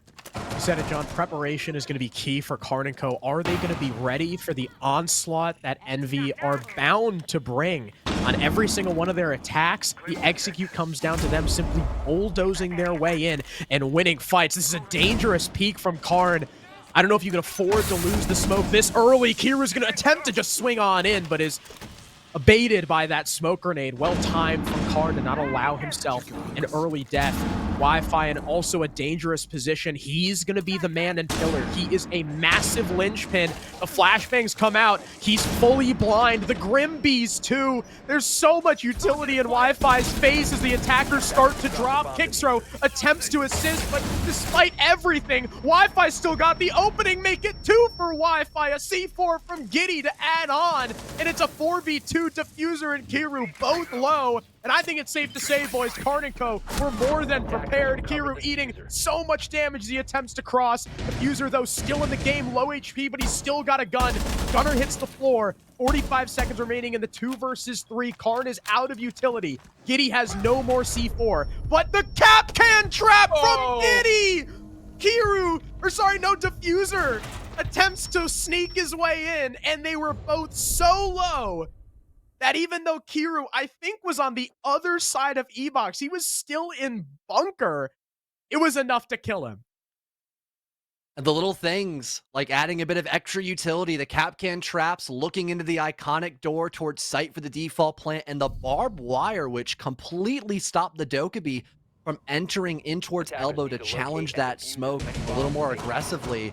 That made such a difference. It allowed the rest of Karn & Co. to focus solely on E-Box, which was the only other pressure point that the attack was going for in that commitment to dealing with Pillar and pushing down backstairs as well. And with there being a lot of Kiba barriers to make that a death box and the C4 as well for good measure, it stopped Envy from having as much success as we saw all the way back in round number 1, even to an extent a little more success from round number 2. As well. We'll go back to kids in dorms, but this has been a really shaky sight for Karn & Co., and they have to adjust if they want to keep that default 4-2 split. On a macro level, I mean, that last attack from Envy, it looked good at the start. It's really good timing. I mean, they were getting the E-Box hatch open. Only 45 seconds into the round, just 20 seconds later, they had Kiru pressuring bunker. But Karn & Co. were ready for it, and they were ready for Envy to make that premature move. Finally, it's good to see Karn & Co. adjust to that. Envy, they know what's working, and that has been moving into the building maybe a little bit earlier than expected. Not just sitting there arbitrarily waiting for those last 20 seconds to come around, but if they see an opening, to push through it. There wasn't an opening there because Karn & Co. stopped it up nice and quick. And so Envy, if they do indeed want to claim that third attacking round, it's going to have to happen up top on dorms. 45 seconds burned away, and the major change we've seen by Karn & Co. is Wi-Fi on the Cade, prolonging this wall from being opened up by the attack. But we saw a bit of aggression here. Got the Fenrir of Gunner maybe waiting for a hop out by White window, or at least waiting for someone across his line of sight. The drone work now being established closer towards Small Tower. You might see some more assistance here by Kixro playing inside of Kitchen, but now that the wall's been opened up via the vertical from down below, Kobe can do his job as Thermite, and it's going to be up to Karn to hopefully land this impact trick, which he failed to last time. He already did it once. That's why Kobe's only got one thermite charge left. Well done, Carnage B, but now not in a position to use the second. Maybe thinking Kobe had backed off. The breach is now open. Some utility coming through, flashbangs just to make sure no one's going to swing the thermite instantly. And now with a minute and a half left, Envy have done a lot of what they need to do in the early round. Kiru, to make matters worse with the kill on Gunner, but what a swing from Wi-Fi. 2 trades come through. Wi-Fi does not care if there's a man on the roof. He's still going to go for the fight. He wins it after having a disappointing first 2 maps. Kyle Wi-Fi Galati is on fire, but Kickstro still hits the floor. 3-on-3 with now a minute left. Does Envy have to rethink their options, figure out where they're going to go from here, because their initial plan certainly did not work? Vertical being attempted from down below, hoping they can get a free kill without exposing themselves. But now the question is, can Envy set themselves up for a plant, and can they dodge the C4 that Wi-Fi's been saving in his back pocket, waiting for someone to overstay their welcome in the building?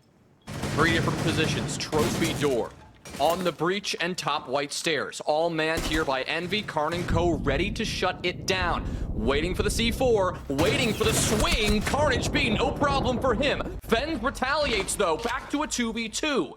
C4, non-existent. He can stick this diffuser, and now the coverage from the Lion is just good enough. Good swing, Karn is dropped. Kitty, not so much either. Fens gets them both.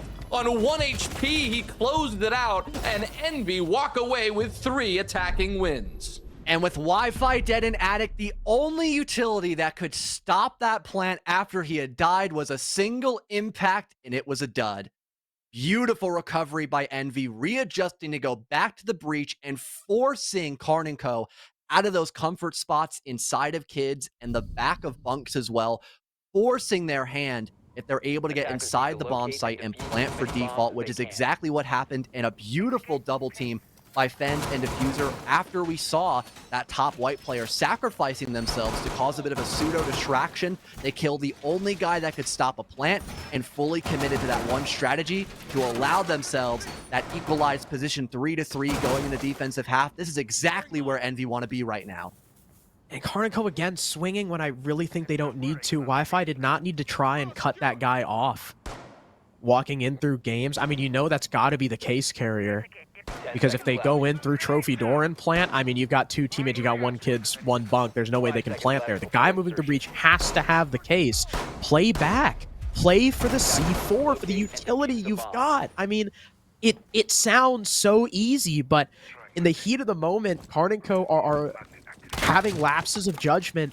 And sure, you can say hindsight is 20/20, but being able to make those correct decisions in, you know, when you're sweating like this is what makes someone a great player.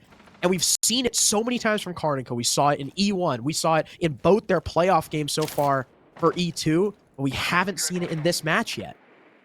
You talked about great players. Envy as a whole have been such a great team against the reigning champs of Element as well. You don't really have a standout player as of right now. The top performer is Diffuser, and he's only 7-5. Everybody else is just kind of holding their weight and, you know, popping off when needed to.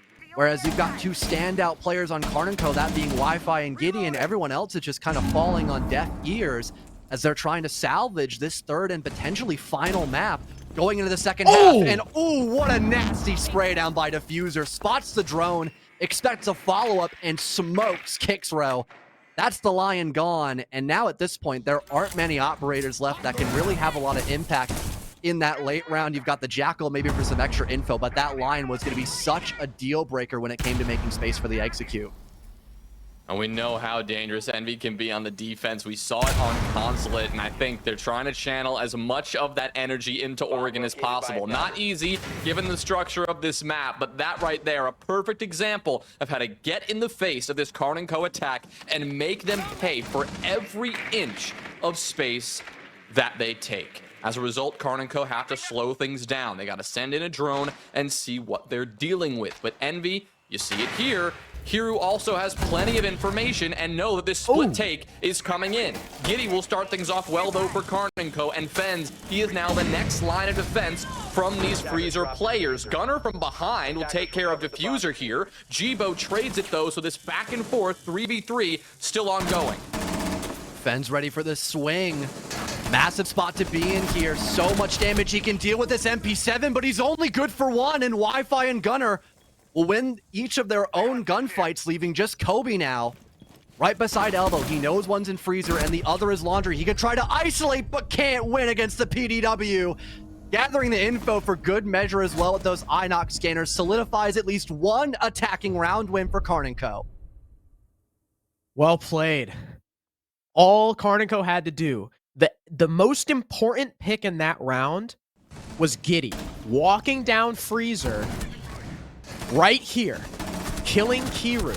Because after that, Karn & Co, as you see, where we saw the Jackal backing up, finally, Karn & Co are backing each other up on their attacks. They're playing the buddy system, and they know if they play the trade game, they're going to catch Envy out.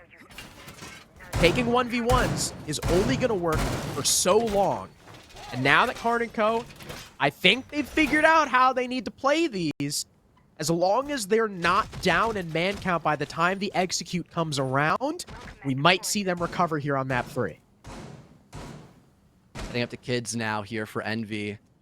Little worried about maybe going back down to the basement for the time being. Another Grim selection here for Karn & Co. It did create a lot of very helpful space and provide info, which is something that is finally not lacking in Karn & Co.'s lineup. I was really concerned with Kixro dying so early last round because having that Lion alive when pushing into the bomb site is so pivotal when dealing with any kind of basement floor defensive hold. But because they still had the Grim and because Gunner was being so aggressive with the help of those Inox scanners, it kind of made up for that. So the info game is really going to be the make or break here for Karn & Co. when they're trying to deal with that aggressive play style Envy have brought out religiously, and they're still being aggressive. Jibo's just looking to swing by the shower hallway, someone just hoping someone peeks him wide, and he could get a free 1-for-1 off that, but it currently does not seem to be that obvious. Gunner sneaking his way around the other side, popping a couple of windows open, and looking to maybe pressure from below. Never know. He's someone who is always comfortable to maybe sneak up the white stairs when that opportunity arises, but he's going to have to be aware of two players on the defensive side lurking down below. Kiru is one of them, and he may walk right in the Gunner's open arms if he's not careful. The Ash here just staying calm and patiently waiting for Gunner to make the move, and well, maybe wait for somebody on Envy to actually walk into him instead. Nothing too crazy just yet though for Karn & Co. And Envy, surprising enough to say, they are playing this one a lot more patiently. They have not challenged anything just yet. Seems like for Karn & Co, they still have a lot of utility to deal with. This mirror window by top white, there was a shield through bunks as well. Maybe Envy were expecting more of a master side and attic-focused execute, which still seems to be the primary goal of Karn & Co, looking to find this Cade Claw, get rid of it, allowing them to enter into that side of the building, but Diffuser lands a nasty shot as Wi-Fi tries to rotate through big window, and sure, the Cade Claw has been dealt with, but there's still all that utility we just talked about, and really no presence anywhere else on the map right now. Now with Kixro's death, the price has been paid for getting that Cade Claw off. Finally, they'll get the wall open with only a minute to go, but other than that, there's not much progress. The shields are still up, one in attic, one in back bunk. These are firm power positions. The one in attic completely shuts down trophy door, and the one back bunk supplements it and makes sure none of the attackers are going to be able to push down deep. Jibo looks like he's simply waiting for Gunner's walk up. Does the Ash even know that the Frost is lurking behind this double door? Here he comes. Nope. Up the stairs he goes. And Jibo gets the kill. Kobe on the other side finishes Carnage B. The score is tied once again.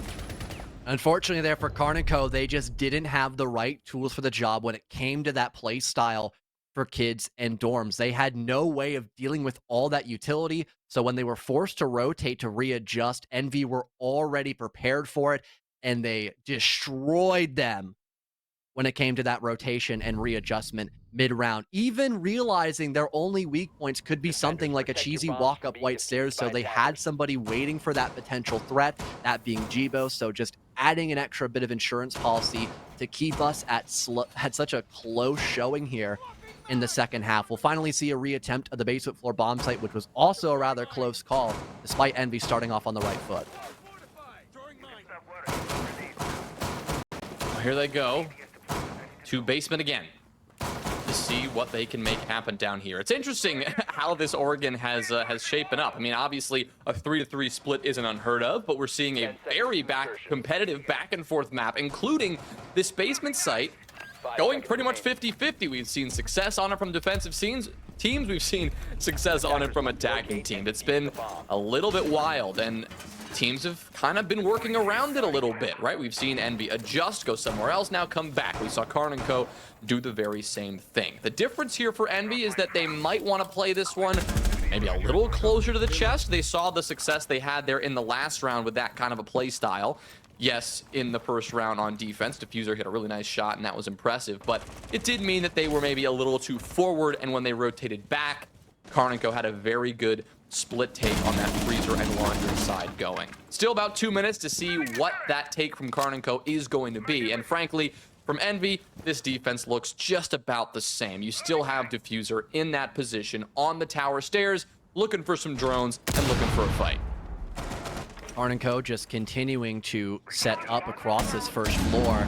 Oh, he spots the feet of the player on drones right behind the wall, but doesn't have enough time to react and kill that player, but he does break a couple of drones on the side of Karn & Co. and might even try to creep his way upstairs, but they even had a drone waiting for that exact play, so he'll have to fall away. But luckily with this wall being reinforced, he's got more positions that he's not going to have to worry about as of right now. Whenever given enough pressure dealt towards him, he'll simply fall away and not sacrifice his life. See if Karn & Co. can continue to play the buddy system right now. All 5 of them are on the same side of the map, huddled around meeting the E-box hatch and those tower stairs. EMPs start to come out from Gunner. Maybe he's using a bit of sound cover, but no drop coming just yet. You can see Envy are very aware of a possible split push, but Karn & Co. seem to be placing all their eggs in one basket. And if all of Envy are still spread out watching different angles, this could work. But there's still a fair amount of manpower. 3 players, maybe even 4 with Fens rotating back, watching exactly where Karn & Co. want to come from. Look at the drone economy here. One of the biggest factors of Karn & Co.'s win condition on the offense has been their info game. And with Fens, or pardon, Diffuser doing so much damage to the drone economy earlier, it could be really challenging to fend off for this execute. 3v3 already, still 50 seconds left. Karn & Co. looking to force the issue here. Gunner drop shot with the pistol, finishes Fens, but Karn & Co. now torn to pieces. It's just Karn himself against Jibo and Kiru. Now full HP on the Jaeger thanks to the doc. Karn looking to hunt these boys down and bunker. He'll go for the swing. He'll take one. They line up for him, but Jibo does it anyway. A good trade as he supports his teammate from behind, and Envy take the lead. Good buddy system by Envy, playing into that man advantage. And unfortunately, with the lack of info, it made things dire. Karn & Co., last chance to salvage this third map. Let's see what they have to discuss. That same control again for free. Let's do a 3-2 attack where we do 3 master, 2 west, and we literally just walk up white stairs and just walk through the breach at the same time. All right, if they give us that for free, do that. But if they extend them in the master, I still want us to do it. I still want us to do a 3-2. Just clear them out. And then for basement, you guys are fine with the timing. It's just if they bring the roam ops again, or if they chose any sort of roam, just instantly swap to a jackal, okay, so we get the map control. And then like if this guy's speaking T1, just again wait for Karn to open out the wall so you guys can cut this guy off if he walks down. Also, Giddy, you should probably walk through the other green door too. They should do cam. Just do that. You walk that doorway, and then while he hits the wall. Yeah, they're gonna go left side here. You guys will be fine on this attack, but for kids, just look for that. If they extend the master, just do a straight master attack. But if they don't extend the master, do a 3-2 attack. Trust me, you guys will be fine on that. Okay. And they're gonna go offside here. Your roam clear is good too for basement when they go back there. Listen, when we take west, this guy's gonna play solo in dining. You guys can have someone drone like for you jerk too. Off there. Have someone drone for you too, because look, you guys need a Thatcher too. You need a Thatcher for master, so Thatcher for master. Listen, then all you need to do, Wi-Fi, is sit outside white window and just have Julian hop in the window. More discussing from Karn & Co. So far, their timeouts have netted, I think, 1 round. Round 9 on Consulate. They were able to win the round on their timeout, and then they lost 3 in a row. Bank, I don't think it worked if they took a timeout at all. I don't even remember at this point. We'll see if it works here on Oregon, talking about exactly what they want to do. Vivid is taking the reins. As we move on to meeting, we'll see just how many people upstairs Envy are looking to place, but Karn & Co. also are very aware of that player perhaps playing in dining. So if they're able to kill that dining player, There's a lot of options for them. They could go for kitchen, end up full taking top, or that's just a body down and a 5v4 heading into meeting. Not a lot of operators for vertical. Could maybe see a more direct take established by Karn & Co. and having those air jabs and gridlock track stingers to make sure no one could flank them when going for a more simplistic approach. Not a horrendous idea, but of course you still have a couple breaching charges, and you don't have to worry about Jibo anymore. As Wi-Fi right beside the shower window catches one, but Diffuser returns the favor. And your top fragger, he's now stuck on camera duty, and now you only have the track stingers or that previously mentioned flank watch. And there's still more aggression being ramped up here by Envy, like we've seen oh so many times before. It's got to be so brutal if you're Karn & Co. when you take this time out, you discuss something, you say, here's what we're doing, X, Y, Z. This man is devoted to this position. You're going to be over here. Watch out for this. And then one spawn peek, and just like that, your plan is potentially kaput. Now, losing the Nomad is not the end of the world. You're not going to have those air jabs, but you still have everyone you need for the most essential components of an attack. You can devote somebody else to the flank watch, and you still have Giddy. You still have the gridlock. It's not the end of the world. Now, of course, having 4 bodies up will impact the flow of things and impact where they need to position themselves in order to survive this defense. But so far, Gunner, a good trade onto Diffuser, things should get a little bit easier. They lost their top frag, but now Envy, they lost theirs as well. Giddy, a close call by Top Armory stairs, and no, through the rotate, he gets smoked by Kiru. Kobe following suit as well, and the Dread Mine blinding Gunner. He is just not in a position to win that gunfight. That leaves just Kixro now. Series point potentially on the line. He's got to go big in this 1 versus 3 with Kobe and Kiru already damaged up. We've seen Kixro pull out some miraculous rounds, but this series has been far, far from his best. There's even a cam on him. C4 goes through, opening up a vertical angle should he walk through. There's still a C4 from Kiru in Valkyrie's pocket as well. Now, what Kixro does have going for him is Kobe and Kiru are lit up. One's 1 HP, one's about half, but there's still info on him. They know he's still upstairs, and he's bleeding quite a bit of time. 40 seconds remaining, and look at this crossfire. Envy are playing it perfectly, and it is match point. One more round, and we'll have some new winners on our hands. Another timeout locked in for Karn & Co, but not a round win to follow suit. Envy have been so good at pulverizing Karn & Co when they've tried to adapt during the game itself. There was a moment where I thought Karn & Co had a moment to bounce things back, but that continuous aggression and spotting out isolated attackers has been the recipe for success on Consulate Bank. And it might be the recipe for a series win at Element 2 if they can do it just one more time on the defense. It'll be kids in dorms, and we saw last time how awkward this site was to be cleared out by Karn & Co. And we might just have history repeat itself because they don't have another timeout to fall back on. An open qualifier team, not even invited. They made it to the open qualifier, the very first one.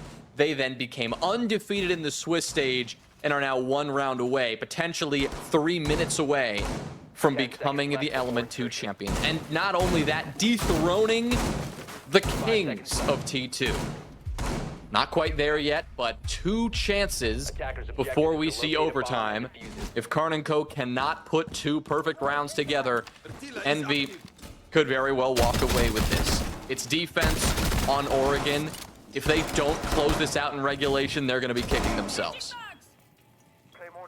Envy are locked in. Just as solid as ever, once again going for the same patent strategy of looking for easy openings to slow down Karn & Co and make them confused and put them on the back burner as of right now. 30 seconds gone away. It already feels like we've had a whole year to discuss the same kind of aggression we've had by Envy countless times now. As Karn & Co look to try to get this Master Wall opened up. They've got the Thatcher to try to get rid of those Cade Claws early on and have some good tempo to start out in round number 11.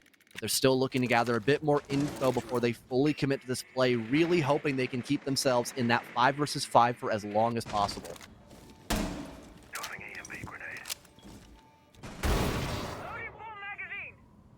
Karn & Co getting the wall open now. There's no one to stop that with the impact trick like we saw Karn and Co on the defense. You can see Envy are perfectly set up to deny this. They've still got that Attic shield that was so punishing when Karn & Co tried to attack this last. What's dangerous is even if Karn & Co win this round, remember, Envy have Laundry unlocked. Now with a minute and a half, utility has been burned. The Selma unsuccessful on Attic, I believe. Another try is going to go through. Fens deciding he's going to play close on it. He's going to take the aggressive stance. Karn & Co are trying to stay slow, trying to stay steady. Make sure they don't give any free picks. Hopefully here for Envy, another gamble play that could work out for them. And there it is, Jibo.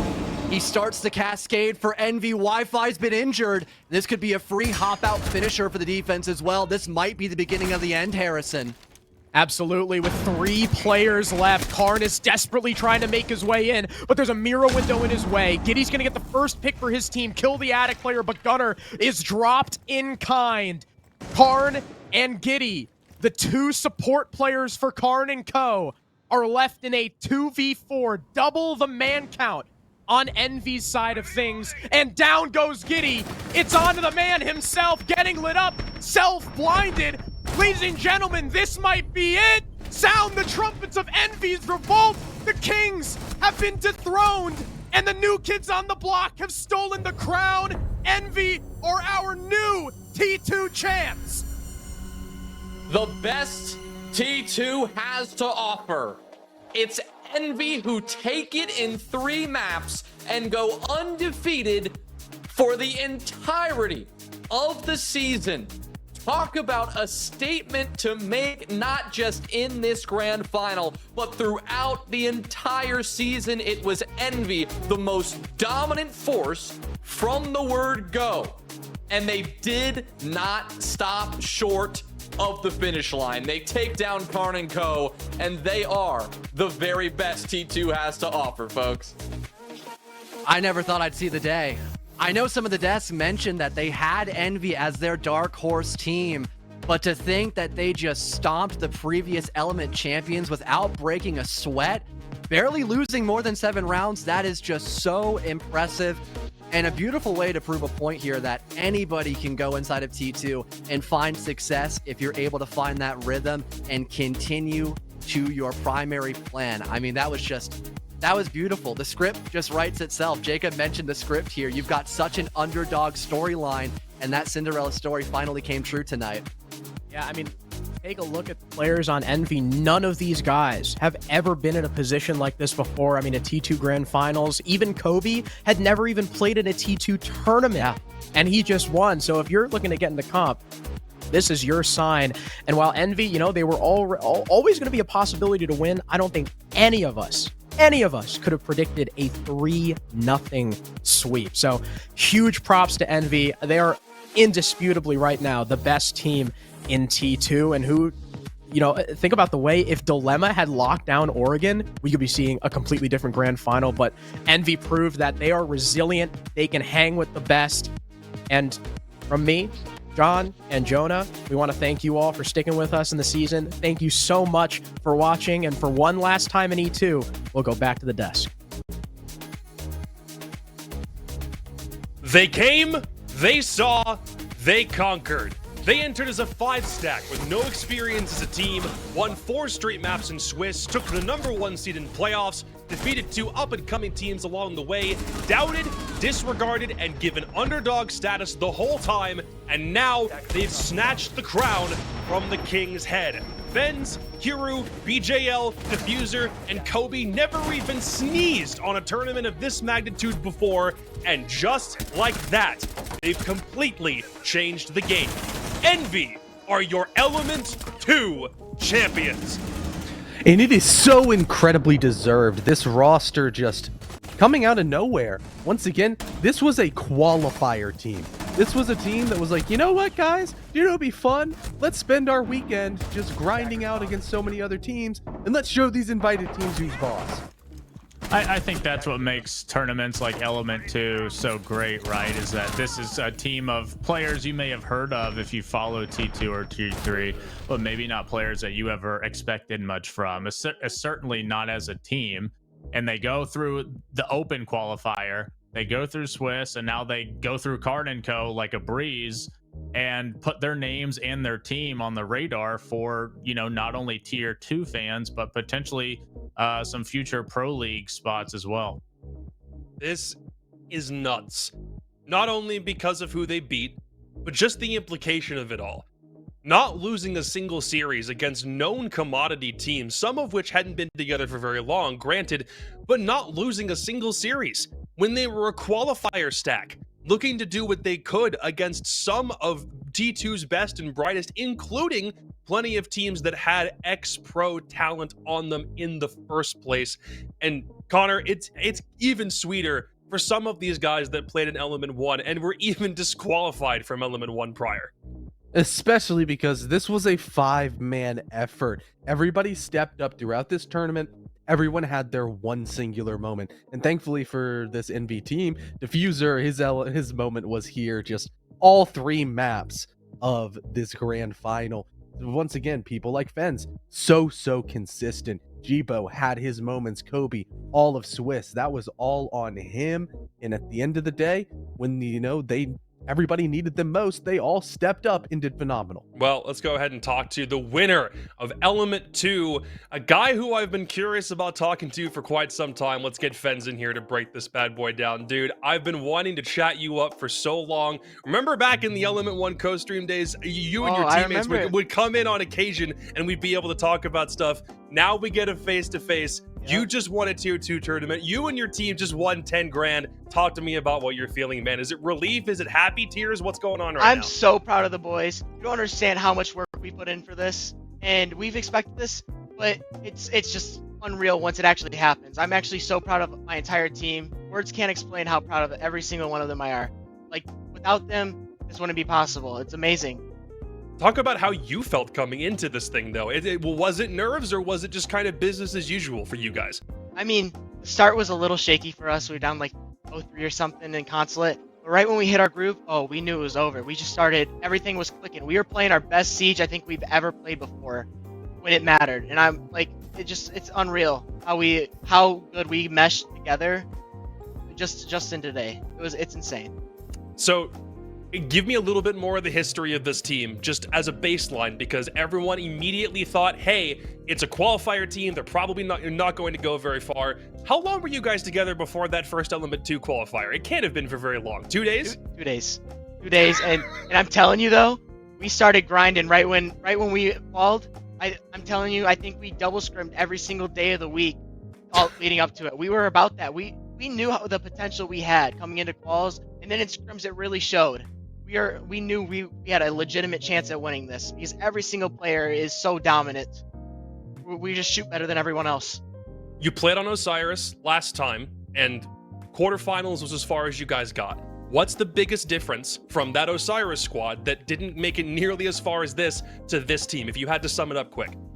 To sum it up quick, we have 5 guys previously played entry. Me and BGL joined this team as a support players, the enablers, main callers. We wanted to get these young guns just shooting. That's all they had to do. Me and BJ, we actually worked our asses off just to get on a different role. We both switched roles, but we knew that every single person on this team could shoot, and that's what's different compared to Osiris.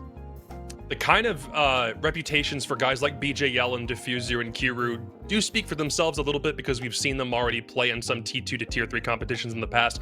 But talk to me about Kobe as somebody who literally never came anywhere close to a tournament of this magnitude at any point. The first time I ever heard of him was when he showed up here. Where in the world did this kid come from? He's been on PC for 4 months. Seriously? It's insane. It's insane. He's been on PC for 4 months, but he ran Xbox. You ask anyone on Xbox, he was one of the best players there. And this is just, I expect this out of Kobe. Kobe's the most hardworking, determined player I've ever teamed with. He's always playing the game. I think there was a tweet earlier this season where he posted, hey guys, let's win this so I can go play ranked. He's really about this. He's about the grind. So, for you, how long have you been grinding the game at this point? Probably 1.5 years, 2 years I've been going on. I was pretty stuck at the T3 level, and just recently I've been really grinding to become a better player and a better teammate overall, just a more vocal guy. And it's just Well, we certainly hope that there's a lot more eyes that get shown on you guys for what kind of result this one showed today. I feel like for a lot of people who come into tier 2 in the first place, and there's sometimes a lot of not knowing where you're going to fit in, especially for a team that still is trying to figure out exactly how quickly that they can gel together. When you were beating better teams along the way, whether it was in quals or in Swiss or in playoffs, guys who had names that were attached to Wikipedia pages or had more Twitter followers or had reputations that you already knew coming in, did you ever at any point think about the opponents that you were playing, or were you just doing your own thing, running and gunning and just calling it like you saw it? No, I'm telling you, I think they should have been fearing us this entire time. We have, like, any game, any scrim we've done, we've been dominant. I mean, like, this is probably I would say a top 5 team right now. NA, like, we run pro league teams in scrims. It's impressive. Like, this team, we knew what we had when we started playing. We have been dominant. That's like one word to sum up all of E2 for us, is dominance. Might as well put it on a t-shirt at this point. Did you have anybody on the back end helping you out either? Any coach, any analyst, anybody just trying to help you break down what you were doing or giving advice at any point other than maybe your scrim partners? We had Mello. Shout out Mello. He's not really been working the background or anything. He's just the guy who, like, is a friend. He really just brings vibes. I love Mello. But no, we had no coach, no analyst, no really anything. We were just us 5. Good stuff. I think it definitely goes to show what you were able to do when you only have 5 cooks in the kitchen. Now at this point, you've won the lion's share of the prize pool, which is $10,000. What are you going to do with your share? Have you even thought about what you might even put that money towards, or is it all just college stuff? It's probably mostly college stuff, but if I were to splurge it, I would get the cheapest Rolex possible. That would be pretty badass. I don't even know how much a cheap Rolly goes for at this point. Like, you might be out most of the paycheck at this point. You're probably going to spend the whole thing on that, yeah. Well, dude, you've done it. You're at the top of the mountain. What's the future look like from here? You mentioned a little in the interview, hoping that the core of this team stays together. Now you've won. Hopefully that ends up happening, but what do you see in your future? You've won a tournament. Most people can't say they've ever done that. How far do you want to go now? I mean, I think every single player on our team deserves a shot at Pro League. Genuinely, I think we proved it. I'm saying just please take a chance on any single one of us. We are the most hardworking team you'll ever meet, and we're, at the end of the day, we weren't friends coming into this, but we are a family now. We're all really close friends, and I would just love to see a team take a shot on us. All right, hopefully someone down the future is actually going to look at what you guys have done and see if they don't give you a tryout or a shot someplace. Dude, again, congratulations. Is there anything else you want to say? Any final shout outs you want to give before we let you go? Yeah, I want to shout out my parents and God, first of all. Without them, I wouldn't be here. They're amazing, supportive. And then I want to shout out every single one of my team, Kobe, BJL, User, and Kiru. You guys are amazing. Without you, this wouldn't be done, and I love you all to death. And then I want to shout out all the competition. Most of y'all are my friends. I love all of you. And it was a fun games when I played. And I just want everyone to admire how much my team has worked, because no one understands how much we've grinded for this. And like it's surreal that it's finally, all the hard work has paid off. Congratulations on all that hard work paying off, dude. Again, Fens, one more time, congrats on winning Element 2. Go bask in this glory, buddy. You've earned it. Thank you. What a way for these guys to get a career kickstart. And Connor, there are already people on Twitter saying that Envy is one of the best teams they've ever seen. Who is it that we saw say that? Just the coach of M80 that we know as Bodega. Just the coach of M80 is saying that stuff. Like, come on. I mean, we all know your opinion on M80 and whether or not they're the best team in NA. That's up to a lot of discussion, probably from somebody else on this desk. But here for Envy, it was just such a dominant win, and my gosh, just across the board, a team from qualifiers to come out, Diffuser in a dominant 3-0, almost dropping 40. Their only quote-unquote poor performers, Kiru, almost at a 1.0, a 0.91. That's pretty dang good. Yeah, I mean, what can you do when Diffuser's floating, you know? This was just simply a beatdown from Envy on the side of Karn & Co. I don't know if Karn & Co. came in this thinking that they were going to win since they won yesterday against CLB, or if this was just, Envy just clicking on all cylinders and Karn & Co. not being as smooth as we've seen. But yeah, Karn & Co. had 0 players go positive, 1 plant in 3 maps. Diffuser's almost sporting a 2 KD. Everybody on that team's putting in the numbers, the support they needed, and you know, they played great. And, you know, going back to what Fen said, I do think some of them have shown enough to where, you know, they'll at least get tryouts, so at least get interest. A guy like Kobe, who's only been playing on PC for a couple months, won his first major tournament on PC, is pretty impressive. A guy like Diffuser, who when he's on, you know, he's got the mechanics and the skill to match anybody. And even Fence himself, I think, has been really impressive. Like you said, or like he said, him and BJL just learned completely different roles to make this team work. And to be honest, that's impressive, because a lot of people don't have that kind of flexibility. Like if you're an entry player, you're usually on that because people think, you know, you're maybe not the smartest player in the game, right? But able to just swap into support and do that kind of thing, it means you're a flexible player, and that's another thing that Pro League teams will value. Let's take one final look at the bracket just for posterity's sake, just so that Envy can get their screenshot and officially prove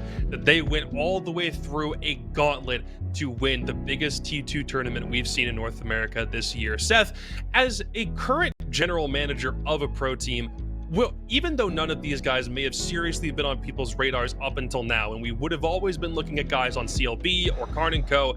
as people who might get tryouts over the Envy guys, now that they've actually won something, what do you think the realistic odds are that some of them might get shots at the league? Oh, I think they'll definitely get shots. And I would say to them, the thing to remember is it's great to try to stay as a team. Obviously, that would be amazing if they can, but, you know, most likely that's probably not going to happen.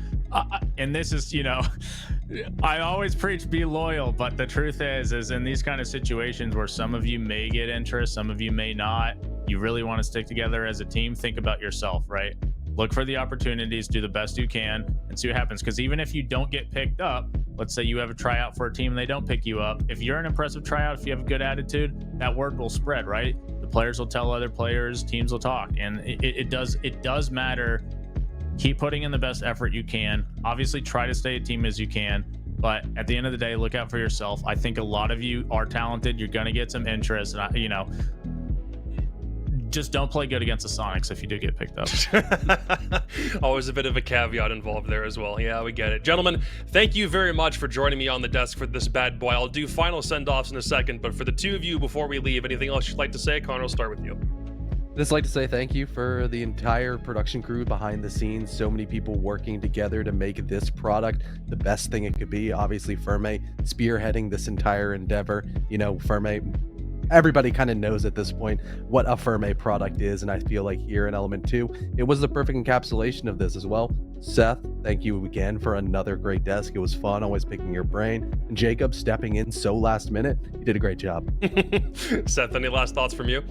Yeah, you know, just thanks to Ubisoft and the Element tournament for having me on the broadcast. Obviously, this isn't my natural thing that I'm doing, but as everybody knows, I try my best to support Tier 2. I try my best to support North American Siege, and I love watching up-and-coming players. It's kind of my job in a way, right? See who's up-and-coming. So, you know, thanks for giving me the first-hand experience. So I get maybe a little deeper insight into some of these guys, and I just, you know, it's fun. I hope I come back for it if there's an Element 3. Well, that's kind of all she wrote at this point. In the words of my good buddy Harrison Crow Broder, well, that's it. We're done. Ladies and gentlemen, it's been an honor to host yet another tournament in a Tier 2 capacity. For me, it's been a hot second since I've actually been able to jump onto a stage like this, and I very much appreciate the opportunity to come back. What this now means from here on out is the next time you're going to see this channel go live, it will be with the continuation of the Rainbow Six Southbridge tournament in Europe, and then from there on out, the Six Invitational 2024. Thank you to everybody here at Ubisoft and Nerd Street who puts these productions together. Thank you to the entire rest of the production and the talent staff. And one final time, congratulations to Envy for winning Element 2. Have a good night. These teams really like to find that rhythm and can run quite a distance once they do. Beautiful shot! They whip out in the triple! NBK puts us down to a 1v1 and wins it! Takes down one, Jay takes down two, make that two on top! Jay! Mo doesn't know, or does he?